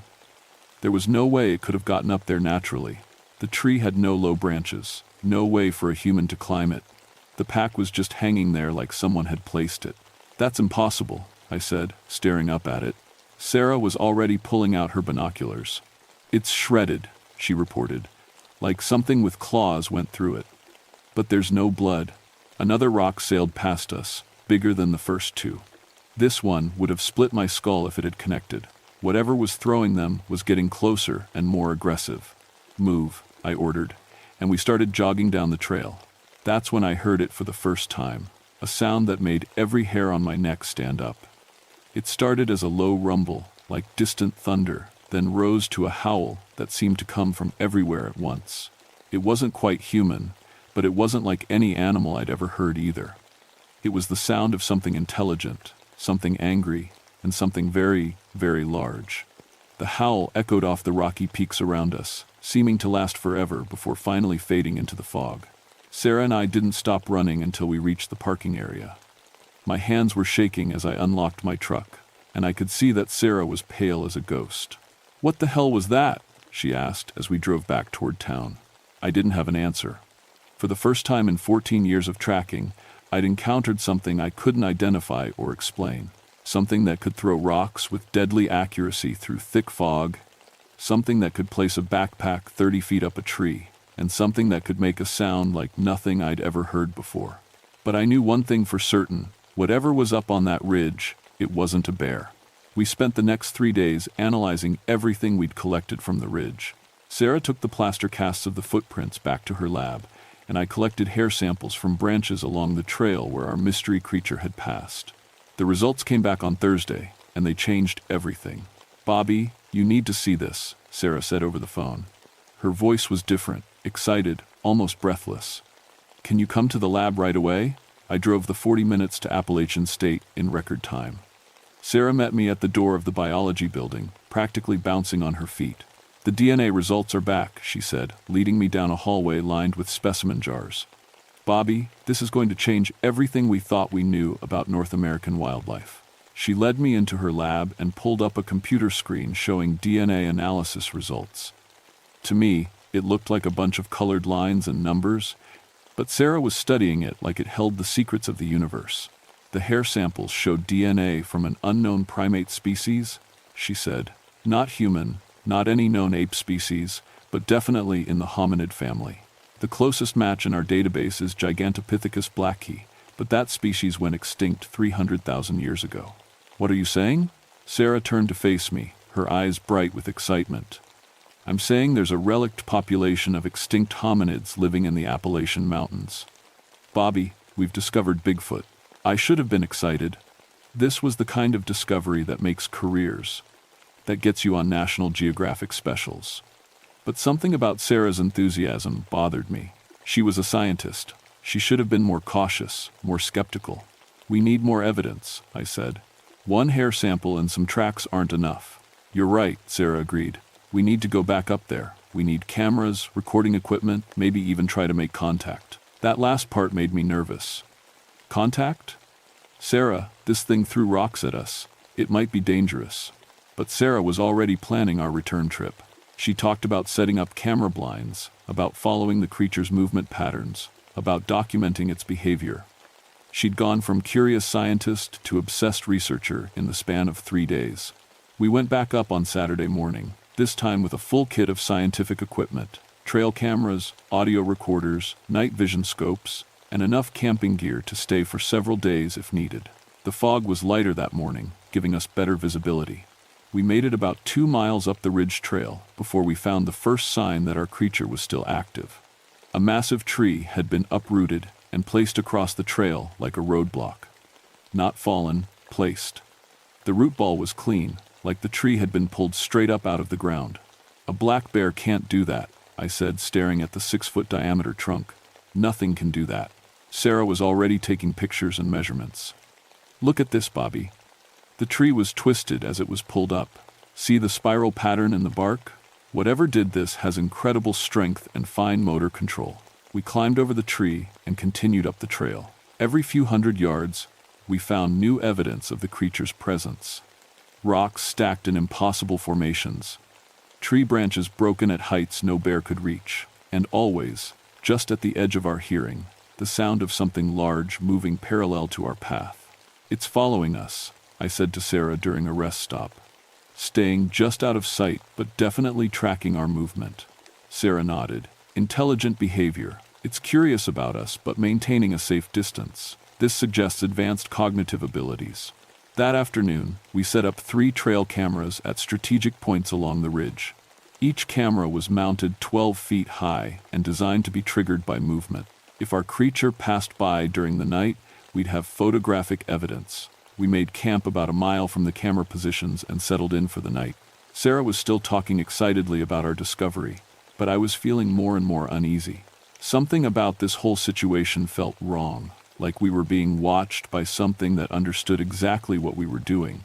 Around midnight, I was awakened by a sound I couldn't identify.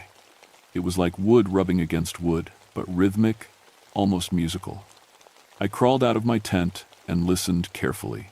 The sound was coming from the direction of our camera positions. I woke Sarah, and we grabbed our flashlights and night vision scope.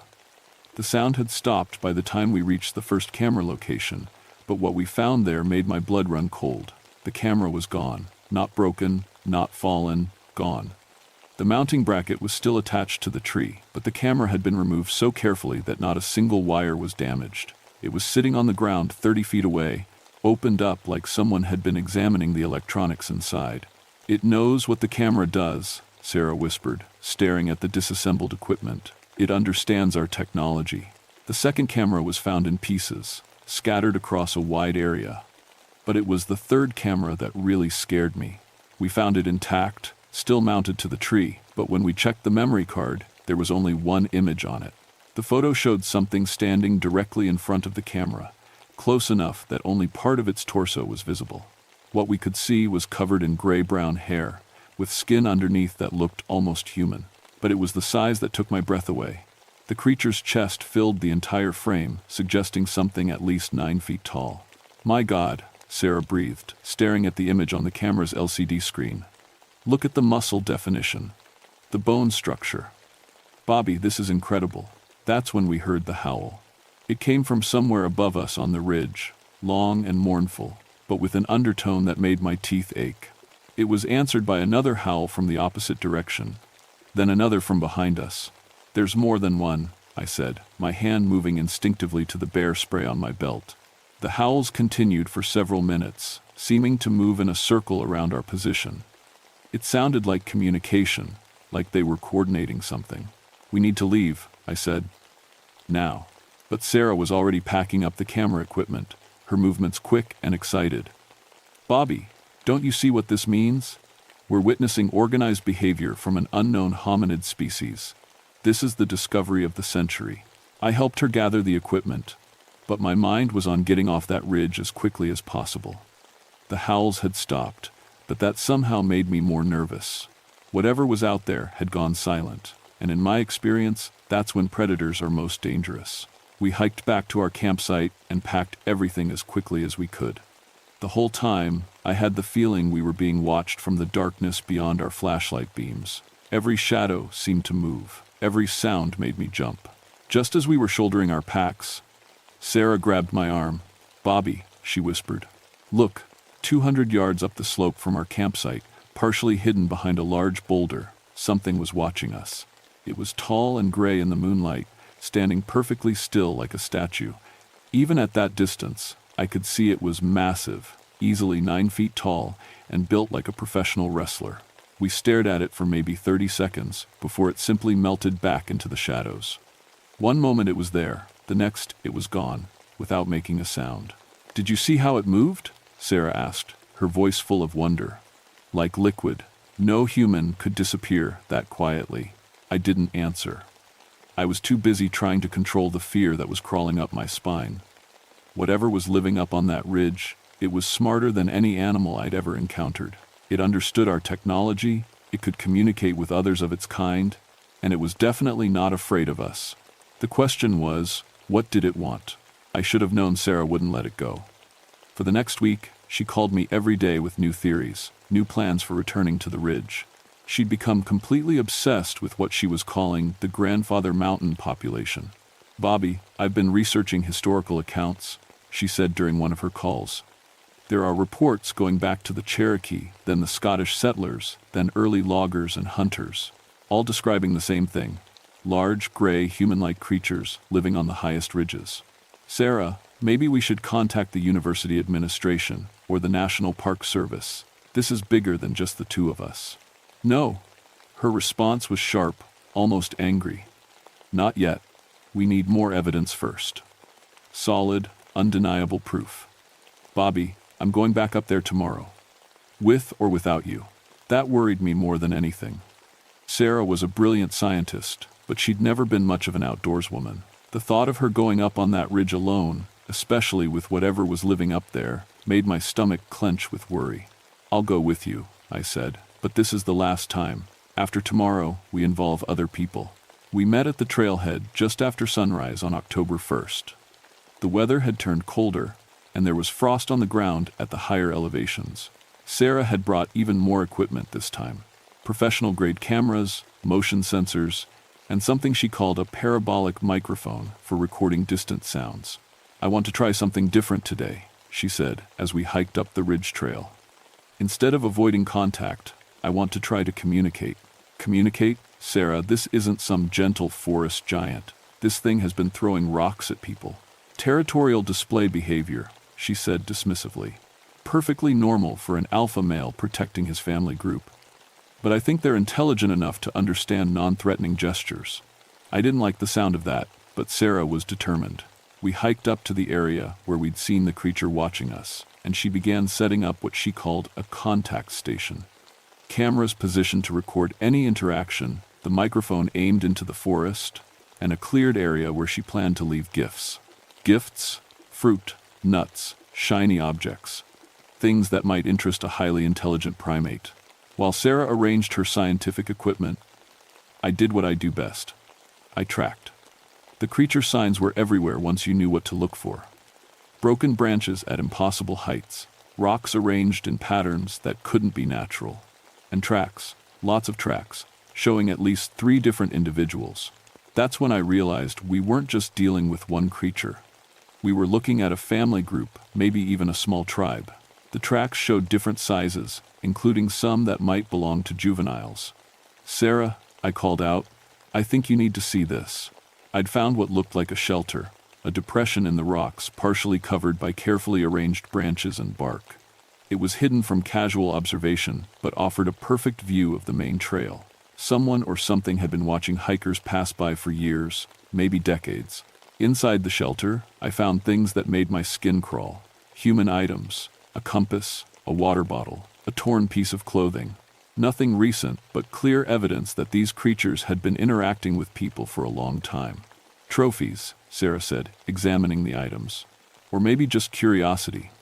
Primitive tool-making cultures often collect objects from more advanced societies. But it was what I found next that really scared me. Scratched into the rock wall of the shelter were marks that looked almost like writing. Not letters or symbols I recognized, but definitely purposeful marks, arranged in patterns. Sarah, we need to leave. Right now. Why? Bobby, this is exactly what I've been hoping to find. Evidence of culture, of intelligence, of... A rock the size of a softball slammed into the ground 3 feet from where Sarah was kneeling. We both spun around, but there was nothing to see except empty forest. Warning, I said, grabbing Sarah's arm. It doesn't want us here. Another rock, this one larger, crashed into a tree trunk next to us with enough force to split the bark. The message was clear. Leave now or face the consequences. But instead of retreating, Sarah stood up and called out into the forest. We're not here to hurt you, we just want to understand. The response was immediate and terrifying. A howl erupted from somewhere close by, but it was unlike the ones we'd heard before. This one was full of rage, a sound that seemed to come from something barely in control of its fury. Then it stepped out of the trees. 9.5 feet tall, covered in gray-brown hair, built like a mountain of muscle and bone. Its face was almost human, but not quite. The brow ridge too pronounced, the jaw too heavy, the eyes too intelligent for any animal. It stood perfectly upright, balanced and controlled, studying us with an expression I can only describe as contempt. Magnificent, Sarah whispered, raising her camera. The creature's eyes fixed on the camera, and its expression changed from contempt to pure rage. It opened its mouth and let out another howl, this one so loud and deep that I felt it in my chest like a physical blow. Don't move, I whispered to Sarah, but she was already stepping forward, camera still raised. It's okay, she called out to the creature. We're friends. We just want to learn about you." The creature took a step toward us, and I could smell it now, a wild, musky odor that made my nose burn. Its hands were easily twice the size of a human's, with fingers that could probably crush bones without effort. "Sarah, step back." Slowly. But Sarah was in full scientist mode now, completely focused on the creature. "Look at the muscle definition," she said, still taking pictures. "The adaptive features for high-altitude living. Bobby, this is the most important discovery in modern anthropology." That's when two more creatures emerged from the trees behind the first one. Smaller, but still massive by human standards. A family group, just like Sarah had predicted. The alpha male, because that's clearly what the first one was, looked back at the others, then at us. Some kind of communication passed between them, something I couldn't understand, but that made the hair on my neck stand up. "Sarah, we need to go, now. Just a few more pictures," she said, but her voice was starting to shake. Even she was beginning to realize how much danger we were in. The alpha male took another step forward, and I could see its eyes clearly now. They were brown, almost human, but with an intelligence that was alien and cold. It was studying us, deciding something. That's when I remembered the stories my great-great-grandfather used to tell about the gray man of the ridges, and how the old Highlanders had learned to avoid certain areas, certain times of year. How they'd left offerings on the high peaks and stayed away during the mating season. "Offerings," I whispered. I slowly reached into my pack and pulled out my lunch, sandwiches, fruit, and a thermos of coffee. Moving as carefully as I could, I set them on the ground between us and the creature, then stepped back. The alpha male looked at the food, then at me. For a moment, something almost like understanding passed between us. Then Sarah's camera flash went off. The creature's reaction was explosive. It roared again, but this time the sound was pure fury. It grabbed a dead tree trunk, easily 200 pounds of wood, and hurled it at us like a spear. I tackled Sarah and rolled us both behind a boulder, just as the tree crashed into the spot where we'd been standing. The impact was so violent it shook the ground. "Run," I gasped, pulling Sarah to her feet. We ran down that ridge trail faster than I've ever moved in my life, with the sounds of pursuit crashing through the forest behind us. Trees breaking, rocks being hurled, and over it all, the sound of something massive moving through the undergrowth with terrifying speed. We didn't stop running until we reached my truck, and even then, my hands were shaking so badly I could barely get the key in the ignition. Sarah sat in the passenger seat, staring at her camera's LCD screen, completely silent. "Sarah, are you okay?" She looked at me, with eyes that seemed to be seeing something far away. "Bobby," she said in a voice barely above a whisper. "Did you see how it looked at us? It wasn't just intelligent, it was judging us, like it was deciding whether we deserved to live." I started the truck and drove away from that ridge as fast as the winding mountain roads would allow. Behind us, I could swear I heard one last howl echoing off the peaks, not angry this time, but somehow satisfied, like it had made its point.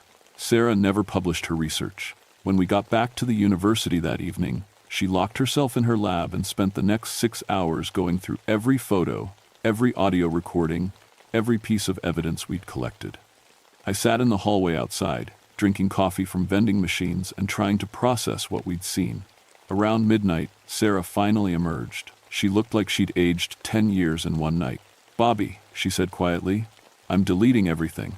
"What, Sarah, you can't. This is the discovery of a lifetime." She shook her head slowly. "No, this is their secret, and it should stay that way. They've been sharing these mountains with us for thousands of years, and they've managed to stay hidden for a reason. Who are we to change that?" I wanted to argue with her, but when I looked into her eyes, I saw something that stopped me cold. Fear. Not just of what we'd encountered, but of what would happen if the world knew the truth. Think about it, Bobby. What happens when this gets out? The media circus, the government, scientists, the hunters and thrill seekers? These mountains would be overrun with people trying to capture or kill them. Their whole way of life would be destroyed. She had a point. I'd seen what happened when rare animals were discovered in protected areas. The attention never helped the animals. It usually made things worse for them. So what do? We file a report about bears exhibiting unusual behavior in the high elevation areas. We recommend temporary trail closures during their active season. And we keep their secret. The official report I filed with the Park Service described an aggressive black bear displaying territorial behavior above 5,000 feet elevation. I recommended seasonal closures of certain ridge trails and do 5 increased bear safety protocols for hikers. The recommendations were accepted without question. Dr. Sarah Fleming left Appalachian State 2 weeks later.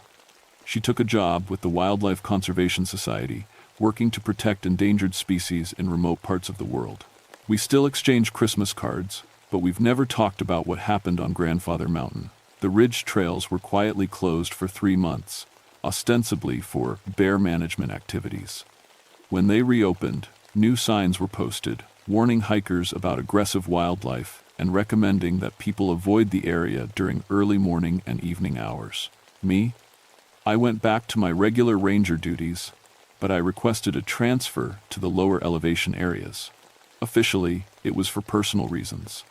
Unofficially, it was because I knew I couldn't handle another encounter with the gray man. But I still patrol the area sometimes, just to keep an eye on things. The trail cameras we set up are long gone, removed by someone or something with human-level intelligence and a clear understanding of what they were for.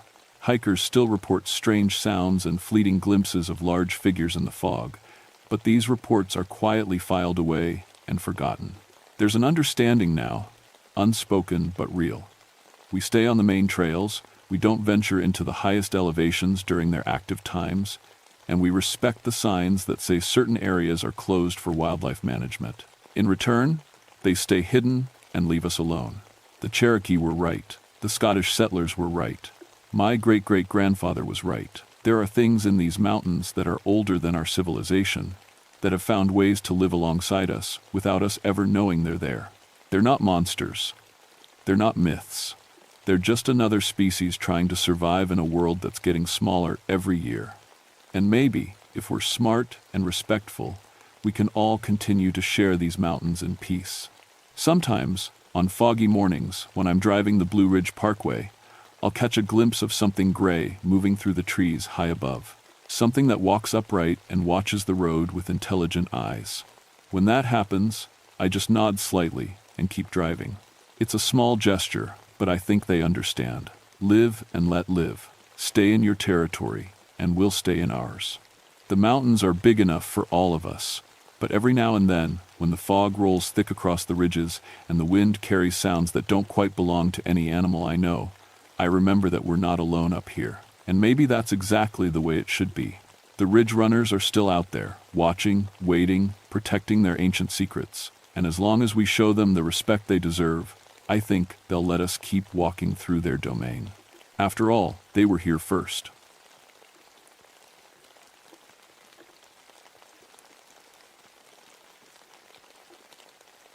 My name is Michael O'Brien, but everyone calls me Mick. I've been a park ranger for 20 years now, watching over the George Washington National Forest in Virginia. Most of that time, I've spent my summers alone in fire towers, looking for smoke on the horizon. People think it's lonely work, but I like the quiet. Up there, it's just me, my radio, and miles of green mountains stretching in every direction.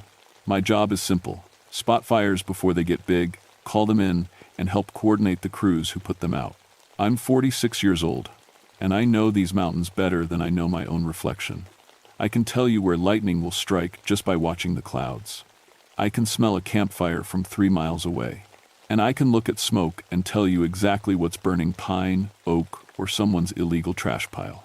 Before I became a ranger, I was a volunteer firefighter back in my hometown. That's where I learned about fire, how it moves, how it thinks, how it kills. My younger brother Danny died in a warehouse fire when I was 23.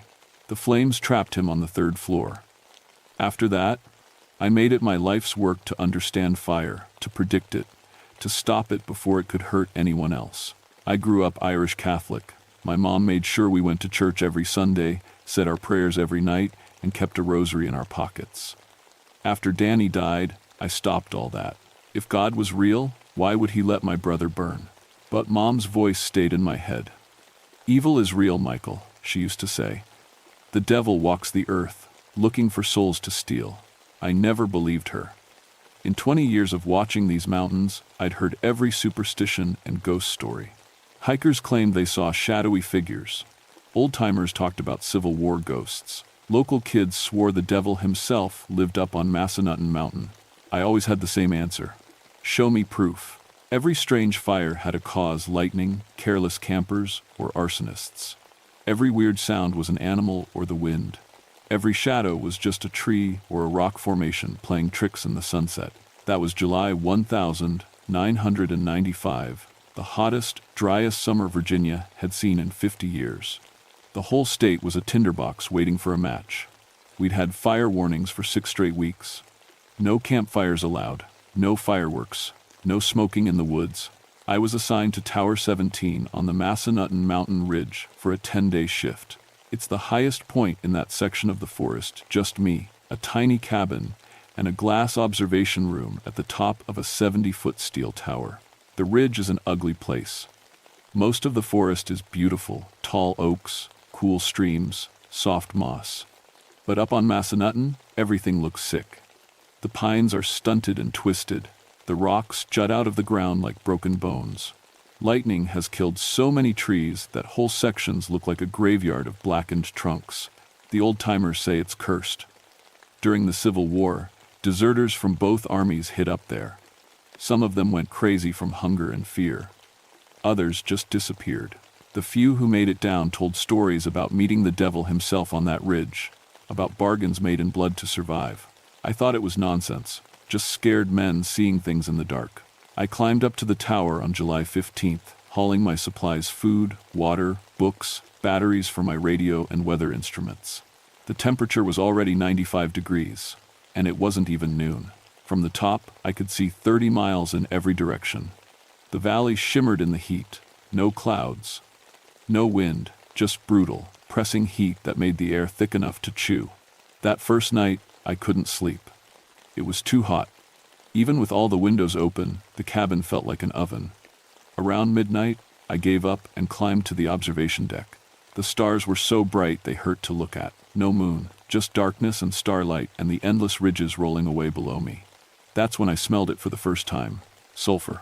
Not the rotten egg smell of a septic tank. This was different: hot metal and burning stone, like someone striking a match against granite. I checked my instruments. No volcanic activity in Virginia. No gas leaks possible up here. No industrial plants within 100 miles. The smell faded after a few minutes. I figured it was my imagination, or maybe some weird chemical reaction in the rocks caused by the heat. I should have known better. The lightning started on day 3. I woke up at dawn to a sky that looked wrong. The clouds were too dark, too low, and they moved in ways clouds shouldn't move, swirling in circles, dropping down like fingers reaching for the ground. My weather radio crackled to life. Tower 17, this is Central. We're showing a severe thunderstorm cell moving into your sector. High winds, heavy lightning activity. Stay inside and off the tower. Copy that, Central, I said, watching the storm roll toward me like a black wall. The first lightning bolt hit a pine tree half a mile away. I saw the flash, counted the seconds: 1 Mississippi, 2 Mississippi, and heard the thunder crack like a gunshot. Fire bloomed where the tree stood. Orange flames climbed up the trunk, catching on the dry needles. I grabbed my radio. Central, this is Tower 17, lightning strike, Sector 4, grid reference Baker 7, single tree, fire spreading to ground cover. Copy, 17, dispatching suppression crew. More lightning. Strike after strike, so fast I couldn't count them. Each bolt hit a different tree, and each tree caught fire instantly. Within 10 minutes, I had 5 separate fires burning in my sector. Central, this is 17. Multiple strikes, multiple fires. I need all available crews. The radio hissed static. Then a voice I didn't recognize came through, deep and wrong, speaking words that sounded like Latin.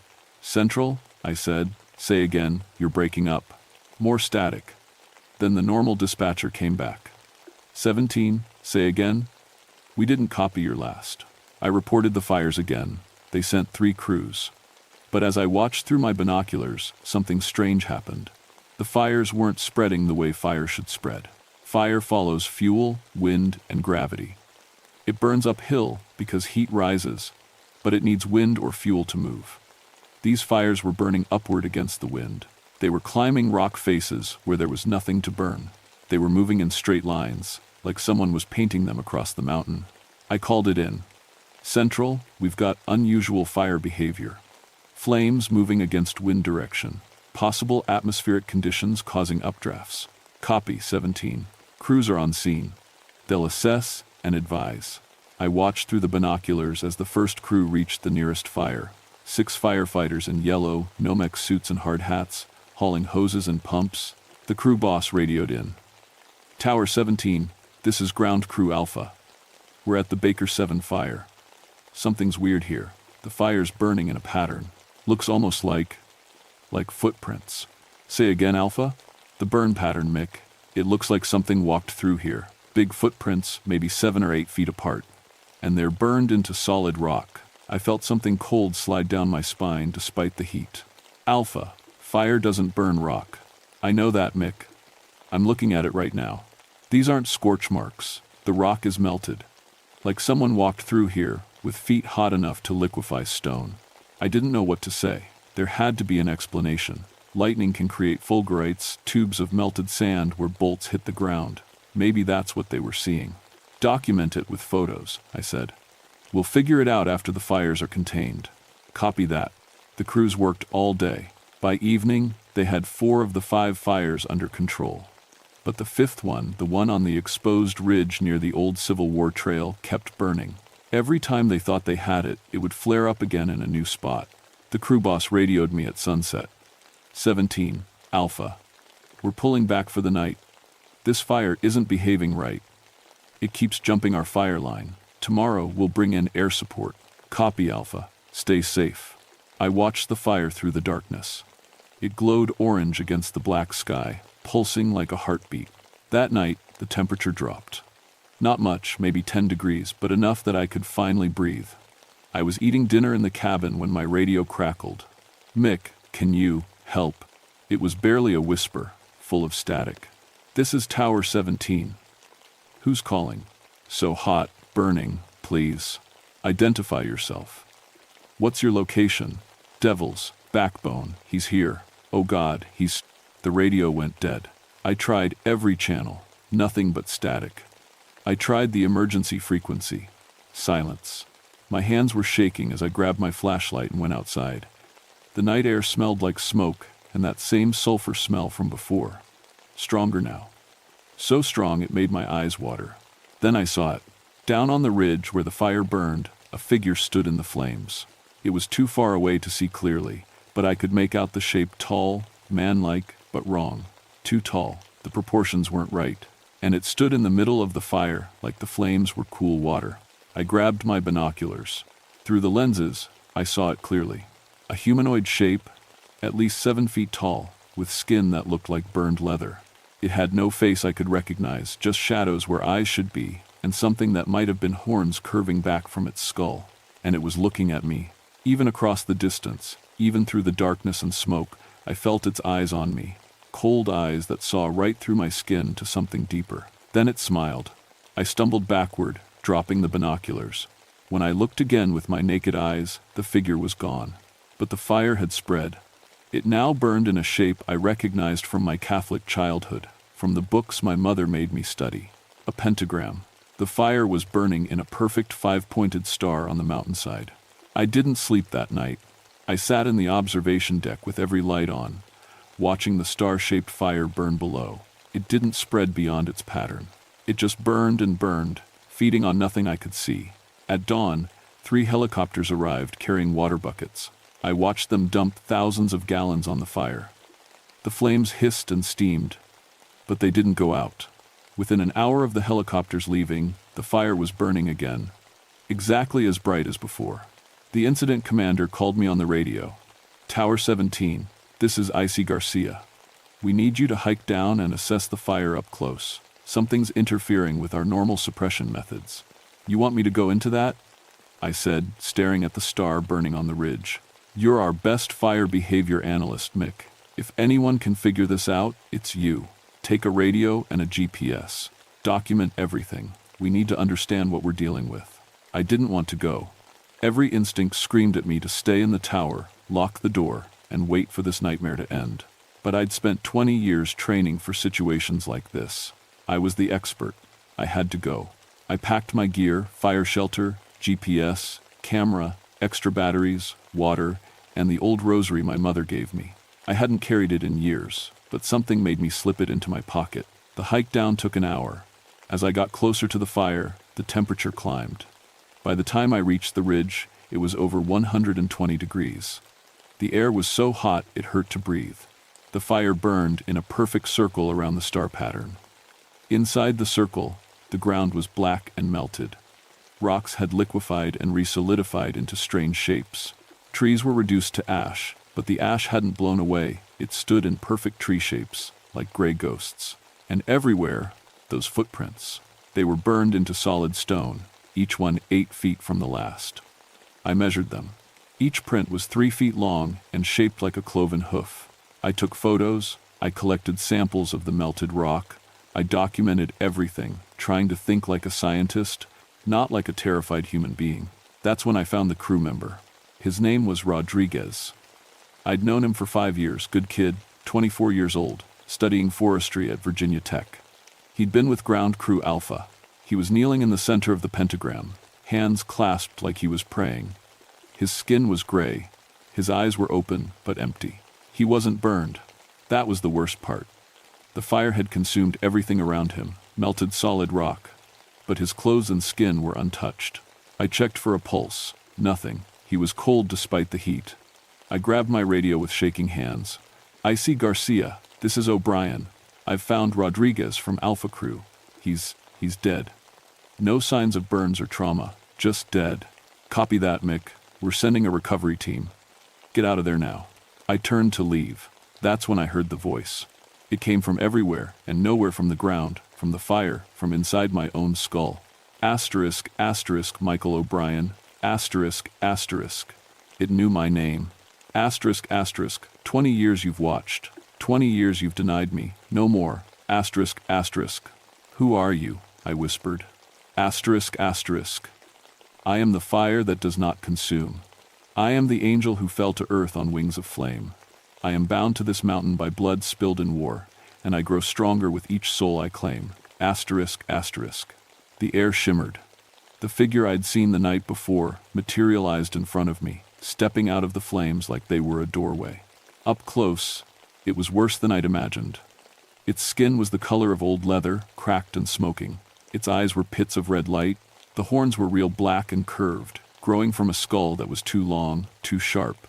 Asterisk, asterisk, your brother burned. Asterisk, asterisk, it said. Asterisk, asterisk, Danny. I felt his soul scream as the flames took him. Such exquisite pain. Asterisk, asterisk. "Shut up," I said, backing away. "You don't know anything about my brother." Asterisk, asterisk, I know everything about fire, Michael. I am fire. I am the light that burns in hell, and this mountain is mine. Asterisk, asterisk. It stepped toward me. Where its hooves touched the ground, the stone melted. I did the only thing I could think of. I pulled out my mother's rosary and held it up. Asterisk, asterisk, back off. Asterisk, asterisk, I said. "In the name of God, leave this place." It laughed.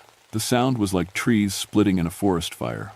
Asterisk, asterisk, your God abandoned me long ago. Why would he answer you? Asterisk, asterisk. But it stopped walking.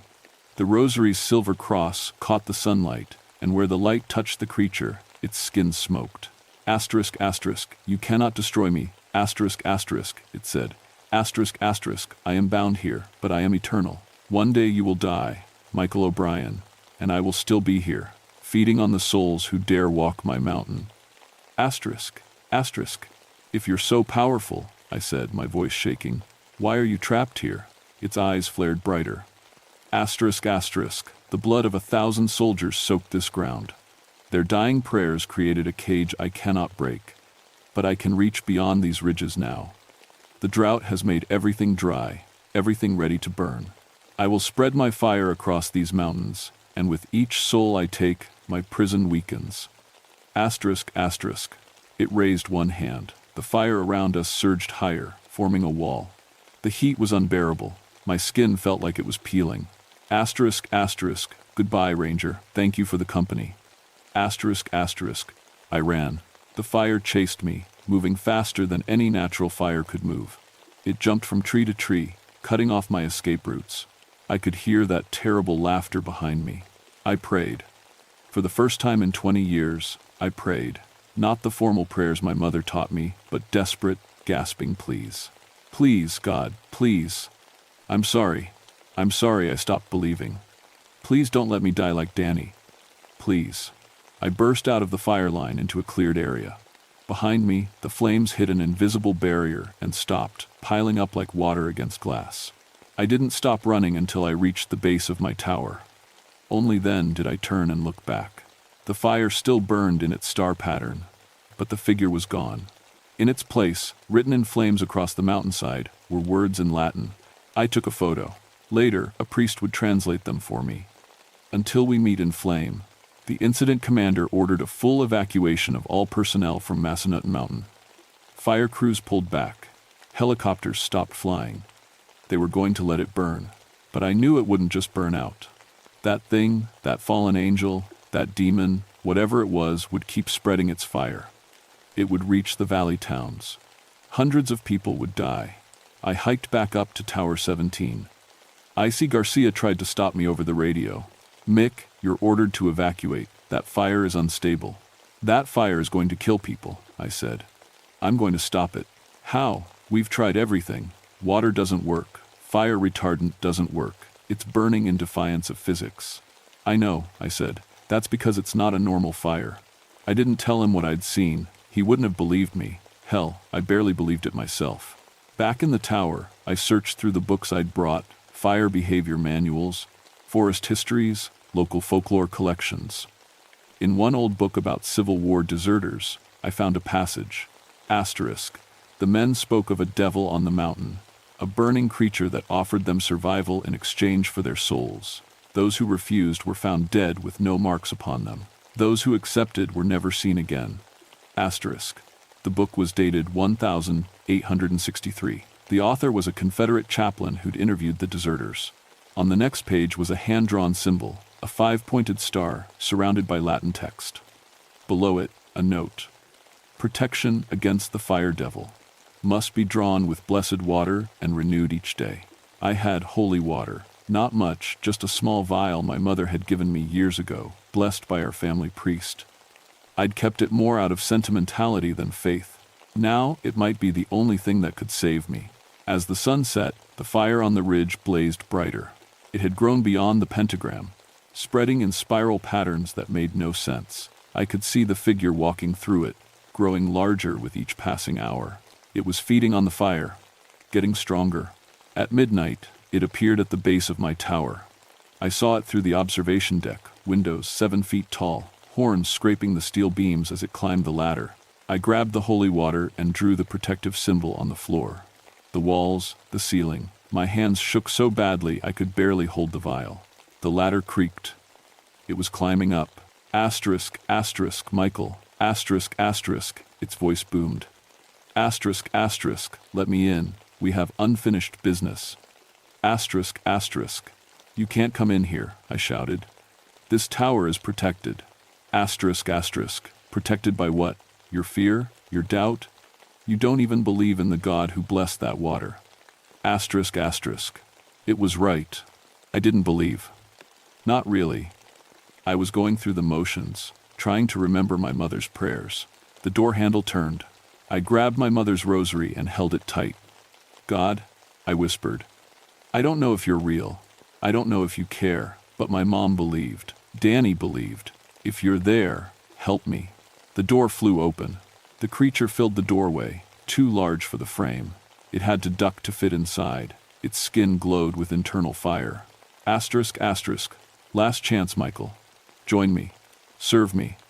I will make you powerful beyond imagination. You'll never feel pain, never know death.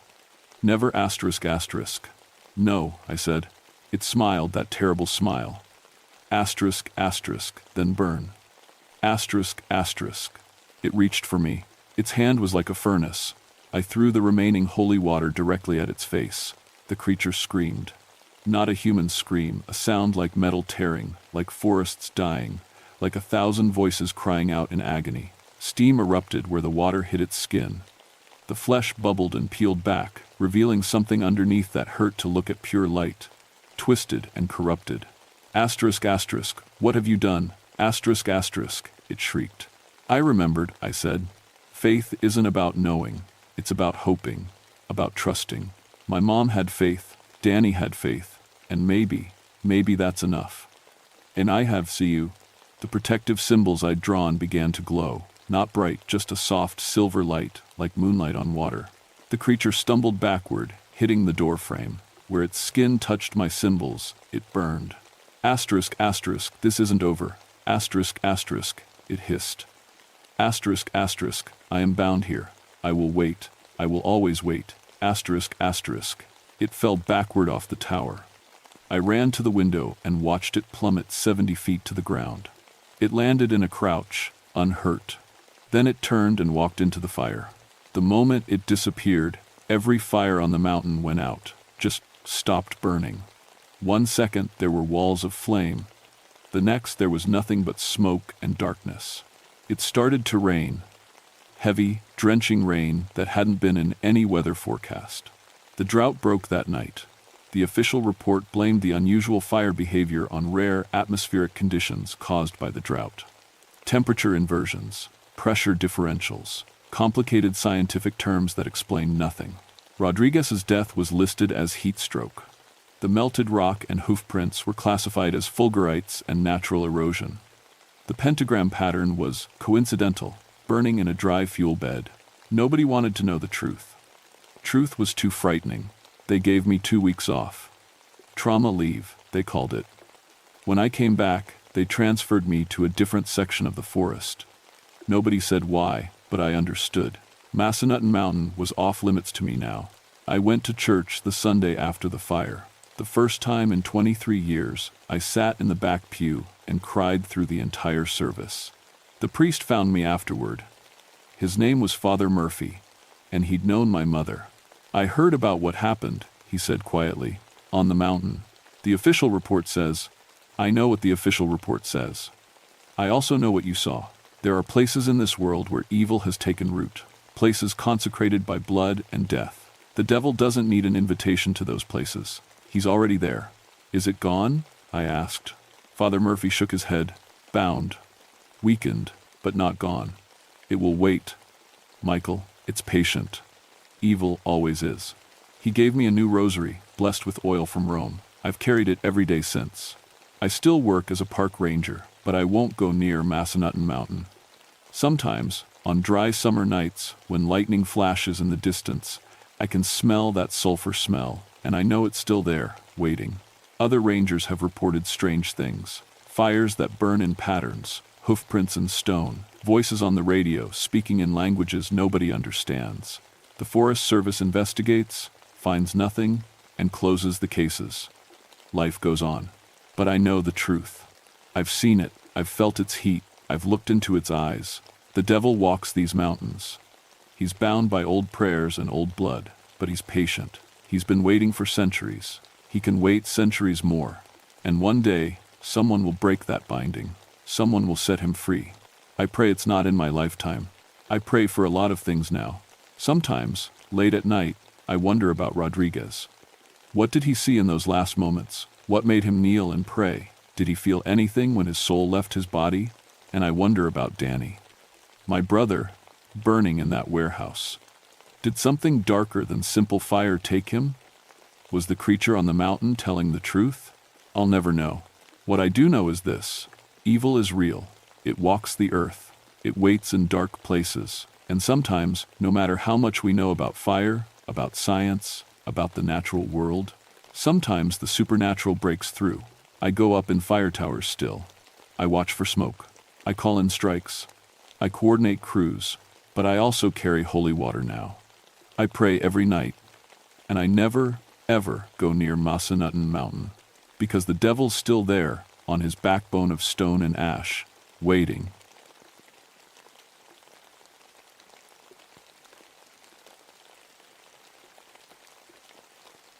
My name is Patricia Silverman, but everyone calls me Patty. I've been a park ranger here in the Cherokee National Forest for 16 years now. Most people think rangers just walk trails and tell tourists not to feed the bears. That's part of it, sure, but my real job is cultural resource management.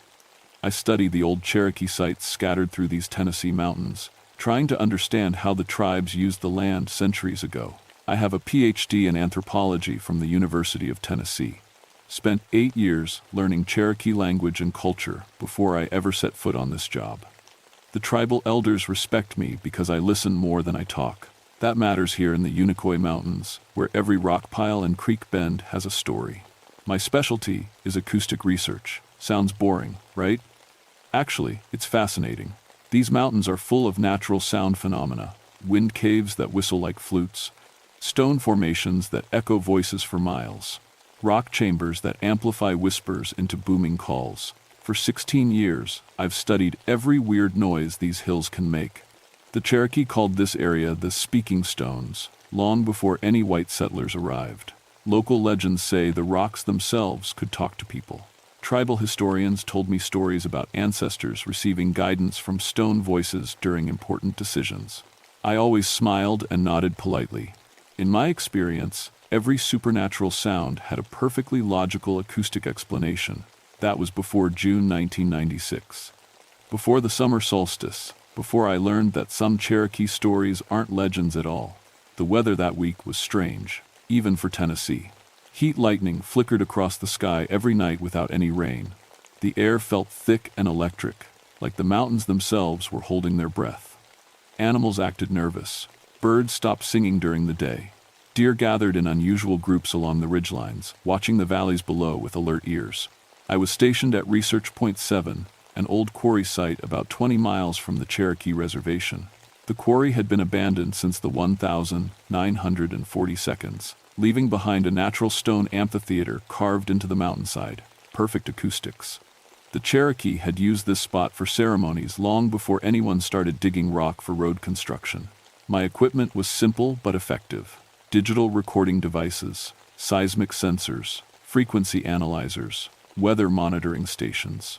I'd been documenting natural sound patterns here for 3 months, building a database of normal acoustic activity.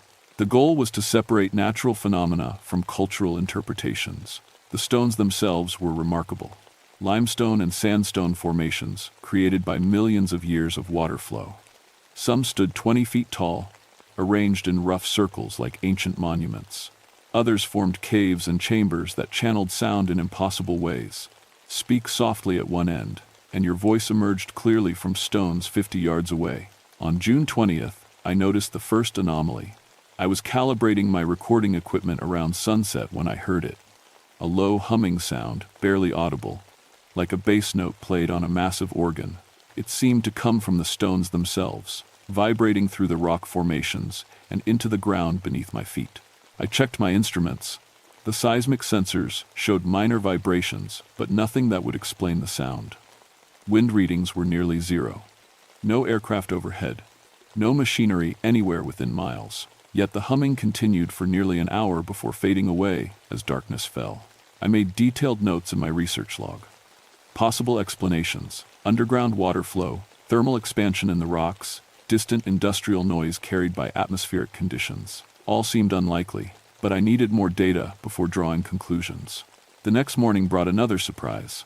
My equipment had recorded the humming clearly. More than that, the sound showed perfect harmonic structure, mathematical precision that natural phenomena don't usually display. The frequencies formed chord progressions, like music composed by some invisible force. I spent the day examining every piece of equipment. No malfunctions, no interference from radio signals or power lines. The recordings were clean and clear. The stones had definitely produced organized harmonic sounds for over an hour. That's when I called Joseph Swimmer. Joseph was a Cherokee elder in his 70s. Tribal historian, medicine man, and one of the few people who still spoke the old language fluently. We'd worked together on several archaeological projects. He knew these mountains better than anyone alive. "Patty," he said when I explained the recordings over the radio. His voice sounded tired.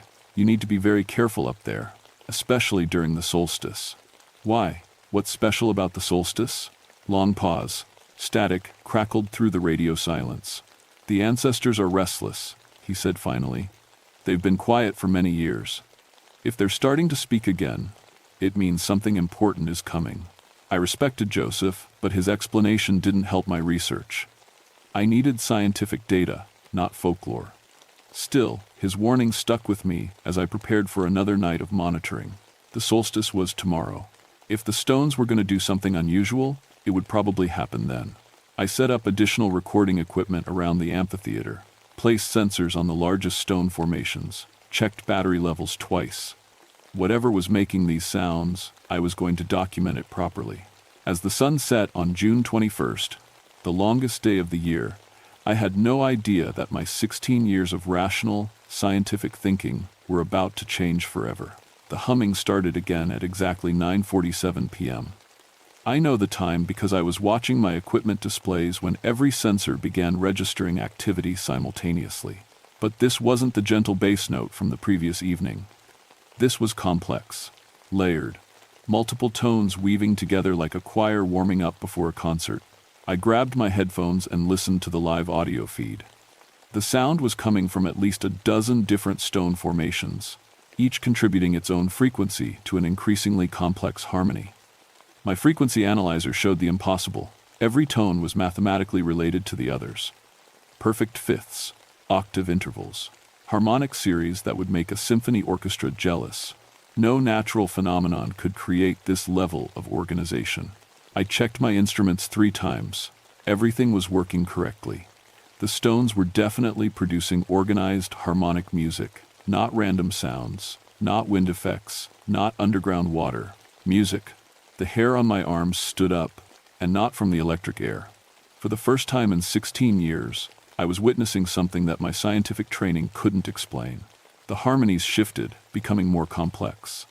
New voices joined the choir. The sound filled the entire amphitheater, resonating off the limestone walls and creating layered echoes that seemed to come from everywhere at once. I felt the vibrations in my chest, my bones, the metal equipment around me. Then I heard something that made my blood run cold. Patterns, rhythm, structure. The stones weren't just making music, they were making language. I'd spent 8 years learning Cherokee linguistic patterns. The old language has a musical quality, with rising and falling tones that carry meaning. What I was hearing through my headphones sounded like Cherokee, spoken by voices made of stone and wind. I couldn't understand the words, but I recognized the language structure. Subject, object, verb patterns. Tonal inflections. Grammatical markers that indicated past events, spiritual concepts, and ceremonial importance. The stones were speaking Cherokee. My hands shook as I made notes. This was impossible. Rocks don't speak languages.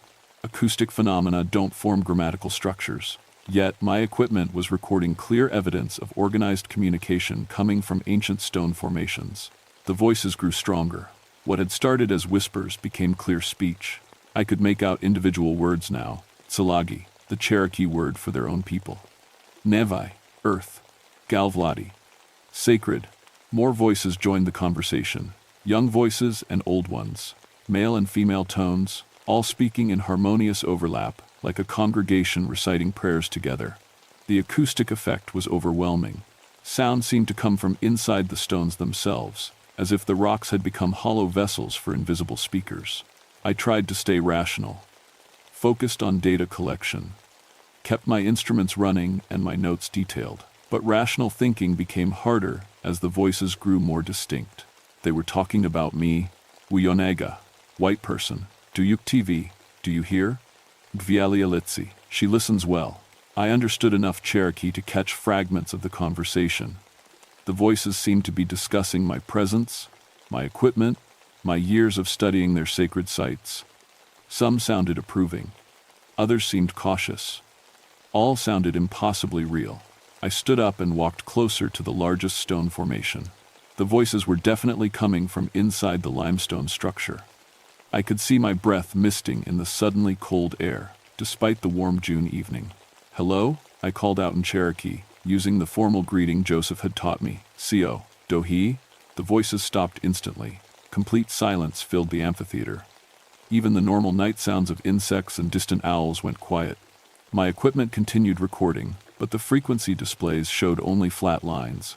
Then, one voice spoke directly to me, clear as if someone stood 3 feet away.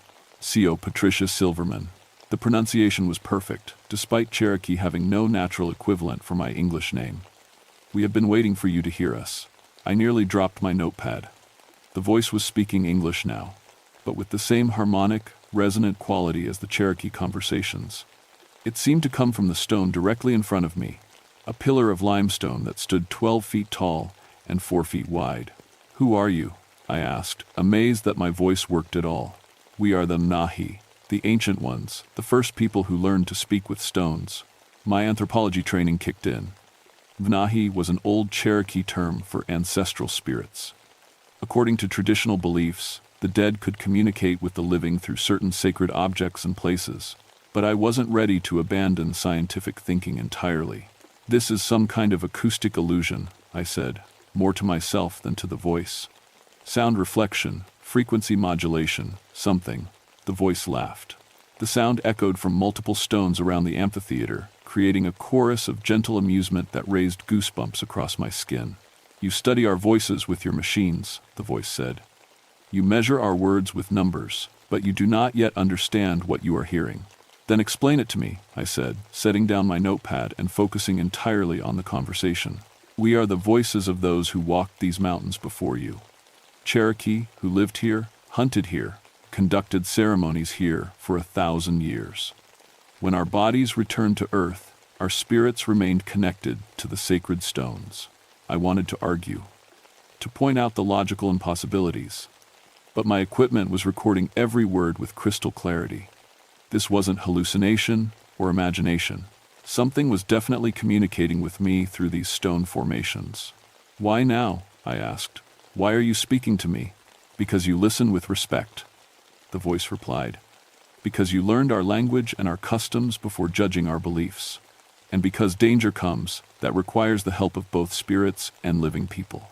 "What kind of danger?" The voice paused. Other whispers started up around the amphitheater, multiple conversations in Cherokee that I couldn't follow. The harmonies grew more complex, more urgent. "Men will come soon," the voice said finally. "Men who wish to destroy this place. They will bring machines to break the stones and silence our voices forever. You must help us prevent this." "What men? What are you talking about?" But the voices were already fading. The harmonies dissolved into single tones, then into whispers, then into silence. My equipment showed the sound levels dropping back to normal background noise. I stood in the quiet amphitheater, staring at my instruments and trying to process what had just happened. My recordings would provide proof that something extraordinary had occurred. But proof of what? Exactly? I just had a conversation with voices claiming to be Cherokee ancestral spirits. They'd warned me about some unspecified threat to this sacred site, and despite my scientific training, I couldn't think of any rational explanation for what I'd experienced. The worst part? Deep down, I believed every word they'd said. I didn't sleep that night. I sat in my camp chair, headphones on, monitoring for any return of the stone voices. My equipment hummed quietly in the darkness. The normal sounds of the mountain night seemed unnaturally loud after the profound silence that followed my conversation with the Nvinahi. Around 4 a.m., I radioed Joseph Swimmer. "Joseph, it's Patty. I know it's early, but I need to ask you something." Static crackled for a moment before his voice came through, alert despite the hour. "You heard them, didn't you? The ancestors. How did you know?" "Because I felt them stirring yesterday. Their energy has been building for weeks. The stones have been calling to me in my dreams." He paused. "What did they tell you?" I described the entire encounter, the harmonious voices, the Cherokee conversations, the warning about men coming to destroy the site. Joseph listened without interruption, occasionally making soft sounds of acknowledgement in Cherokee. "They spoke truth," he said when I finished. 3 days ago, the tribal council received a letter from a mining company. Cumberland Stone Corporation wants to expand their quarry operation into the sacred amphitheater. They claim the limestone there is perfect for highway construction. My stomach dropped. The state would never allow that. This area is protected. The company has lawyers. They found old claims from the $1,000 940 that might override our cultural protection agreements. The hearing is scheduled for next week. Now I understood the urgency in the spirit voices. Their sacred site, the place where they'd learned to communicate through stone over countless generations, faced destruction by industrial mining equipment. "What can we do?" I asked. "Document everything," Joseph said. "Record their voices. Get evidence that this site is actively sacred, not just historically important. The more proof we have of ongoing spiritual activity, the stronger our legal case becomes." "You want me to record ghost voices as evidence in a legal proceeding?" "I want you to record the truth," he said firmly. "Whatever that truth is." I spent the morning reviewing my equipment and expanding the recording array. If the spirits were going to provide evidence, I needed to capture it with absolute clarity. I positioned microphones around the entire amphitheater, set up video cameras to document any visual phenomena, installed seismic sensors to record ground vibrations. By evening, I had created the most comprehensive acoustic monitoring setup of my career. The voices returned at sunset. This time, they didn't start with gentle humming. The stones erupted into full conversation immediately, as if dozens of Cherokee speakers had suddenly materialized throughout the amphitheater. Men, women, children, elders, all talking at once in overlapping discussions. I scrambled to monitor multiple recording channels simultaneously. The conversations were happening too fast for me to follow, but certain phrases kept repeating. Mvedagi, USD. The White Mountain, Tsunsdi Ale Mve Hai, Rabbit and Earth, Galvladi Degataga. Sacred places. Then I heard something that chilled me to the bone. Children's voices. Young Cherokee children, speaking in the old language, their words carrying the musical laughter of kids at play.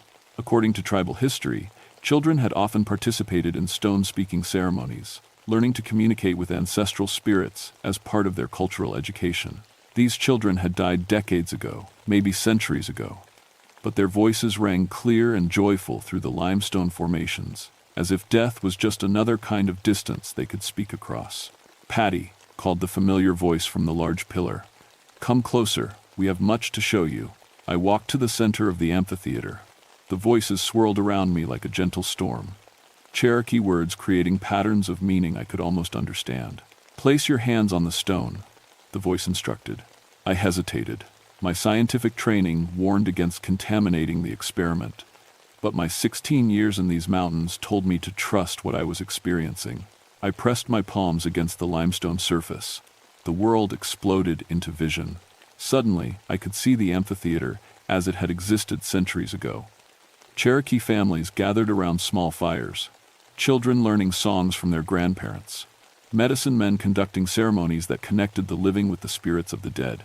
I watched generations of people coming to this place to seek guidance from the Envanahi, saw the careful rituals that maintained the connection between stone voices and human ears, witnessed the profound respect with which the Cherokee treated this sacred site.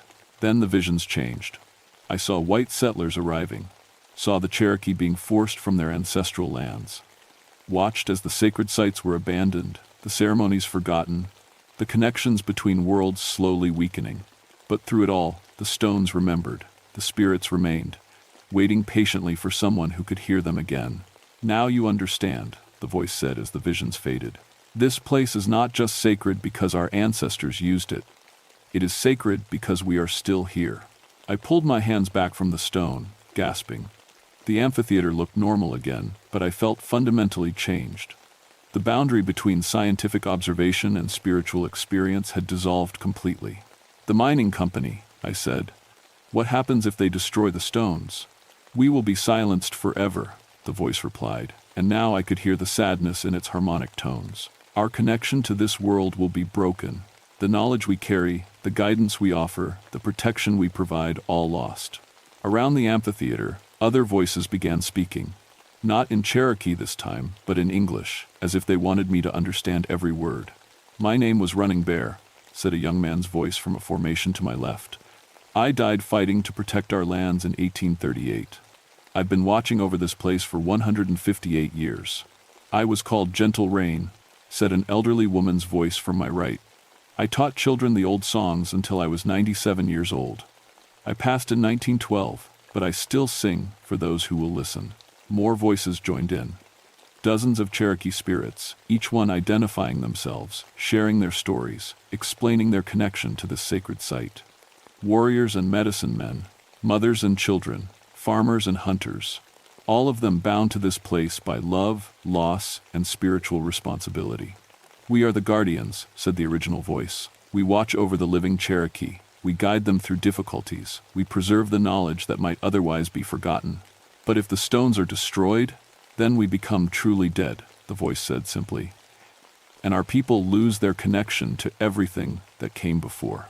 The conversation continued for hours. The spirits shared their history, their concerns, their hopes for preserving their sacred site. They spoke of modern Cherokee who still visited the amphitheater secretly, seeking guidance and spiritual connection. They described their role as protectors, warning the living about dangers, helping lost travelers find their way home. Most importantly, they gave me specific information about the mining company's plans, details that could only be obtained through supernatural awareness.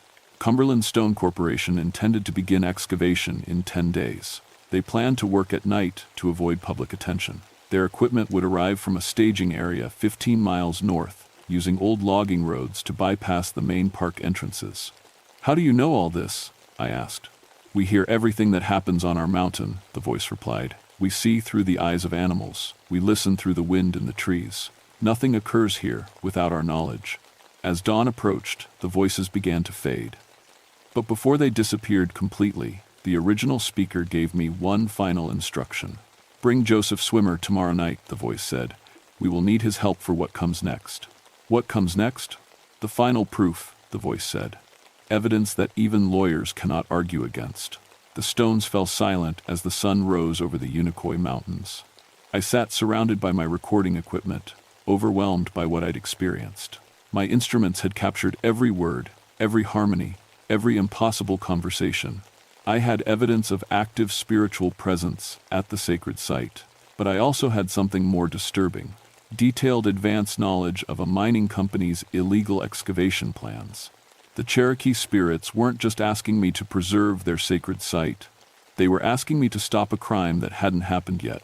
Joseph Swimmer arrived at the amphitheater just before sunset, carrying a leather bag and wearing traditional Cherokee clothing I'd never seen him wear during our previous meetings. His expression was grave. "They spoke to me in dreams last night," he said, setting his bag down near the largest stone formation. "The ancestors are preparing for something they haven't done in over a century." "What do you mean?" "Full manifestation," he said, beginning to remove items from his bag. "Tobacco, sage, a carved wooden flute.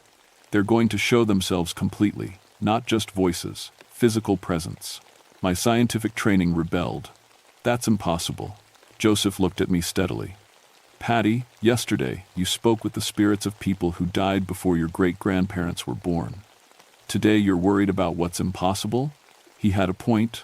I set up my equipment while Joseph prepared what he called a welcoming ceremony. He burned sage and tobacco, speaking Cherokee prayers that seemed to make the air itself more receptive to spiritual presence. As darkness fell, my sensors began detecting activity before any sounds became audible. Electromagnetic fluctuations, temperature variations, pressure changes that had no meteorological explanation. Then the voices returned, but this time they weren't alone. The air above the stone formations began to shimmer like heat waves. Gradually, translucent figures took shape. Cherokee people in traditional clothing, standing on and around the limestone pillars, men with intricate tattoos and feathered headdresses, women in deer-hide dresses with elaborate beadwork, children with bright, curious eyes. I could see through them, but they were definitely there. My cameras were recording everything. "CO, Joseph Swimmer," said the familiar voice, and now I could see its source, a tall Cherokee man with silver-streaked hair and a face marked by years of wisdom and sorrow. "Thank you for coming." "CO, Elder," Joseph replied formally. "I am honored to witness the great manifestation." The spirit turned to me. "Patricia Silverman, you have listened well. Now you must see all." More figures materialized throughout the amphitheater. Dozens of Cherokee spirits from different time periods. Some wore buckskin and feathers, others wore the cloth clothing of the reservation era. A few appeared in modern-dressed Cherokee who had died in recent decades but maintained their spiritual connection to this sacred place. "We are the unbroken chain," the elder spirit explained. From the first Cherokee to learn stone speaking to those who passed last year, death cannot break our bond to this place. Joseph began playing his wooden flute. The simple melody seemed to strengthen the spiritual manifestations. The figures became more solid, more present. "Why are you showing us this?" I asked. "Because tomorrow night, the mining company begins their illegal excavation," the elder said. "They believe they can work in secret, but we will be waiting." Another spirit stepped forward. This one appeared to be a Cherokee warrior from the early 1800s, with a scar across his left cheek and eyes that had seen too much violence. "I am White Hawk," he said. "I died fighting Andrew Jackson's soldiers on the Trail of Tears. I have been protecting this mountain for 160 years. More warriors materialized, men and women who had died defending Cherokee lands and culture. Their presence filled the amphitheater with an energy that made my skin tingle, and my equipment registers readings I'd never seen before. "We are still here," White Hawk said. "We still fight. And we will not allow our sacred sites to be destroyed." "What are you planning to do?" I asked, though I wasn't sure I wanted to know the answer. The elder spirit smiled grimly. "What we have always done, protect our people and our land by any means necessary." Joseph stopped playing his flute. "You're talking about spiritual warfare." "We're talking about justice," White Hawk replied. "The mining company plans to violate federal law, Cherokee treaty rights, and sacred land protections. They believe they can hide their crimes in darkness. Tomorrow night, they will learn that some guardians never sleep." The implications hit me like a physical blow. The Cherokee spirits weren't just asking for help preserving their sacred site.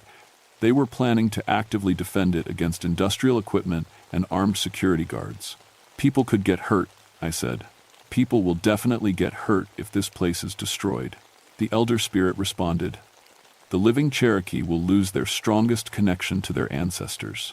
Our voices will be silenced. Our guidance will be lost. Our protection will end." Around the amphitheater, more spirits were manifesting. I stopped counting when I reached 50 distinct figures, all Cherokee, all connected to this sacred site by love, loss, and spiritual responsibility. "What do you need from us?" Joseph asked.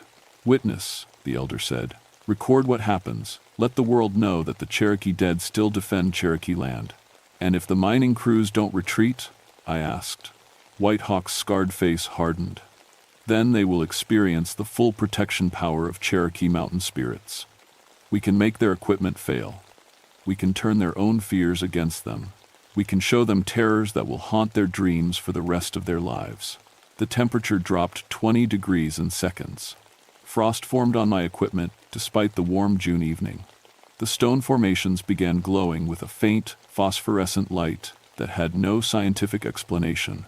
"This is our place, one," the elder spirit said, his voice now echoing with the authority of centuries. "We lived here. We died for it. We will not abandon it to men who value profit over sacred ground." Joseph packed his ceremonial items with reverent care. "The ancestors have made their decision," he said to me. "Tomorrow night, this mountain goes to war." As the spirits began to fade with the approaching dawn, the elder gave me one final message. "Document everything. Patricia Silverman. Let your scientific instruments record the truth of spiritual power. Show the world that some things are more real than what the living can understand." The last thing I saw was White Hawk's scarred face, his eyes burning with the determination of a warrior who had never truly surrendered. Then silence returned to the amphitheater. But the air still hummed with residual energy, and my equipment continued detecting electromagnetic anomalies that would take months to explain. In less than 18 hours, Cumberland Stone Corporation would discover that the Cherokee dead are not as powerless as the Cherokee living had been forced to become. I spent the day preparing for the most important documentation project of my career. Whatever happened that night, I was going to record every second of it. Cumberland Stone Corporation's excavation team arrived at 11:47 p.m. on June 23rd. I watched from my concealed position 200 yards away as 3 heavy trucks made their way up the old logging road. Earth-moving equipment, drilling machinery, a crew of 12 men who believed they could strip mine a Cherokee sacred site under cover of darkness. They had no idea what was waiting for them. Joseph Swimmer crouched beside me, his radio equipment tuned to the company's communications frequency. My acoustic monitoring system was running at maximum sensitivity. Cameras captured everything in infrared and low-light modes. The crew began setting up floodlights around the amphitheater's perimeter. Their supervisor, a heavy-set man in a hard hat, directed the equipment placement while speaking into a handheld radio. Base camp, this is Excavation 1. We're on site and beginning setup. Should have the first load of stone ready by dawn. That's when the temperature dropped. Not gradually, instantly. The ambient air temperature plummeted from 72 degrees to 34 degrees in less than 30 seconds. Frost formed on the excavation equipment. The floodlights began flickering erratically. The crew supervisor checked his thermometer twice, convinced it was malfunctioning. "Something's wrong with the weather monitoring," he radioed, showing impossible temperature readings. Then the stones began to sing. The Cherokee harmonies started softly, barely audible over the machinery noise, but they built quickly, growing in volume and complexity until the entire amphitheater resonated with ancestral voices. The limestone formations acted as natural amplifiers, projecting spirit songs across the mountainside. The excavation crew stopped work completely. They stood frozen, listening to music that shouldn't exist. "What the hell is that noise?" the supervisor demanded over his radio. Before anyone could answer, the equipment failures began. The excavator's engine died without warning. The drilling rig's hydraulics failed simultaneously. Floodlights exploded in showers of sparks. Radio communications dissolved into static filled with Cherokee words that none of the living men could understand. Through my headphones, I heard Whitehawk's voice cutting through the chaos. "Leave this place," he commanded in heavily accented English. "You have no right here." The supervisor grabbed a flashlight and scanned the amphitheater, searching for the source of the voice. His beam passed through the translucent figure of a Cherokee warrior standing directly on top of his excavator. The man's flashlight fell from nerveless fingers. "Jesus Christ," he whispered. "Do you see that?" His crew was already backing away from their equipment. Several were pointing at the growing number of Cherokee spirits materializing throughout the sacred site. Warriors with war paint and feathered headdresses, medicine men in ceremonial robes, women and children in traditional clothing spanning 3 centuries of Cherokee culture, all of them standing between the mining equipment and the sacred stones. "This is Cherokee land," the elder spirit announced, his voice carrying supernatural authority. "You will leave now." One of the younger crew members broke completely. He sprinted for the trucks, screaming about ghosts and demons. 2 others followed immediately. But the supervisor and his remaining men tried to restart their equipment. Corporate contracts outweighed supernatural terror, at least initially. That's when the Cherokee spirits stopped being polite. Whitehawk raised his hand, and every piece of electronic equipment in the amphitheater died permanently. Not temporary failure, complete destruction. Circuit boards fried, engines seized, hydraulic systems burst. Other warrior spirits surrounded the remaining crew members, not threatening them directly, but making their presence unmistakably felt. Cold spots that followed the men wherever they moved. Whispers in Cherokee that seemed to come from inside their own heads. Touches from invisible hands that left frost patterns on their clothing. "We're leaving," the supervisor shouted into the darkness. "We're leaving right now." But the spirits weren't finished demonstrating their power. As the mining crew scrambled toward their trucks, the very ground began to shift. Not an earthquake. Something more targeted and deliberate. Limestone blocks that had stood for millennia moved to block the access road. Trees fell across the logging trail with surgical precision. The excavation team found themselves trapped in the amphitheater with 50 Cherokee spirits who had died defending this land. Joseph Swimmer spoke into his radio, using the same frequency as the mining company's communications. "Cumberland Stone Corporation," he said calmly. "This is Joseph Swimmer of the Cherokee Nation. Your crews are trespassing on protected sacred land. You have 30 seconds to withdraw completely, or we file federal charges for violation of the Native American Graves Protection Act." "Who is this?" came the panicked reply. "How are you on our frequency?" "Withdraw now," Joseph repeated. "The Cherokee spirits will allow you to leave peacefully if you go immediately." The supervisor looked around the amphitheater one more time. Cherokee spirits stood on every stone formation, their eyes reflecting the dim starlight. The man's expensive equipment lay in ruins. His crew was in various stages of panic and breakdown. "Pack it up," he ordered. Emergency withdrawal. Leave the equipment. We'll sort this out with the lawyers. The spirits moved aside, creating a clear path to the trucks. But as the mining crew fled, the elder spirit's voice followed them down the mountain. Tell your employers, he called. Tell them the Cherokee dead still guard Cherokee land. Tell them some things cannot be bought or sold or destroyed. Within 15 minutes, the amphitheater was empty, except for Joseph, myself, and the gradually fading Cherokee spirits. Is it over? I asked. For now, the elder spirit replied, but Cumberland Stone Corporation will try again. They will bring lawyers and court orders and claim this was all hallucination. What happens then? Whitehawk smiled grimly. Then we demonstrate that Cherokee justice extends beyond the grave. The spirits dissolved with the approaching dawn, but their message remained clear. The sacred site would be defended by any means necessary. The voices of the dead would not be silenced by the greed of the living. 3 days later, Cumberland Stone Corporation withdrew their mining claim completely. They cited unexpected geological instabilities and unacceptable security risks. The company's insurance investigators found no logical explanation for the equipment failures or the crew's collective accounts of supernatural encounters. But Joseph and I knew the truth. My 16 years as a park ranger had taught me to respect the Cherokee culture and history preserved in these mountains. But that night, in the amphitheater, taught me something more profound. Some connections transcend death itself. I still work these mountains, still study Cherokee sites and acoustic phenomena. But now I listen for more than just wind and echoes. I listen for the voices of those who came before, who still guide and protect their people from beyond the grave.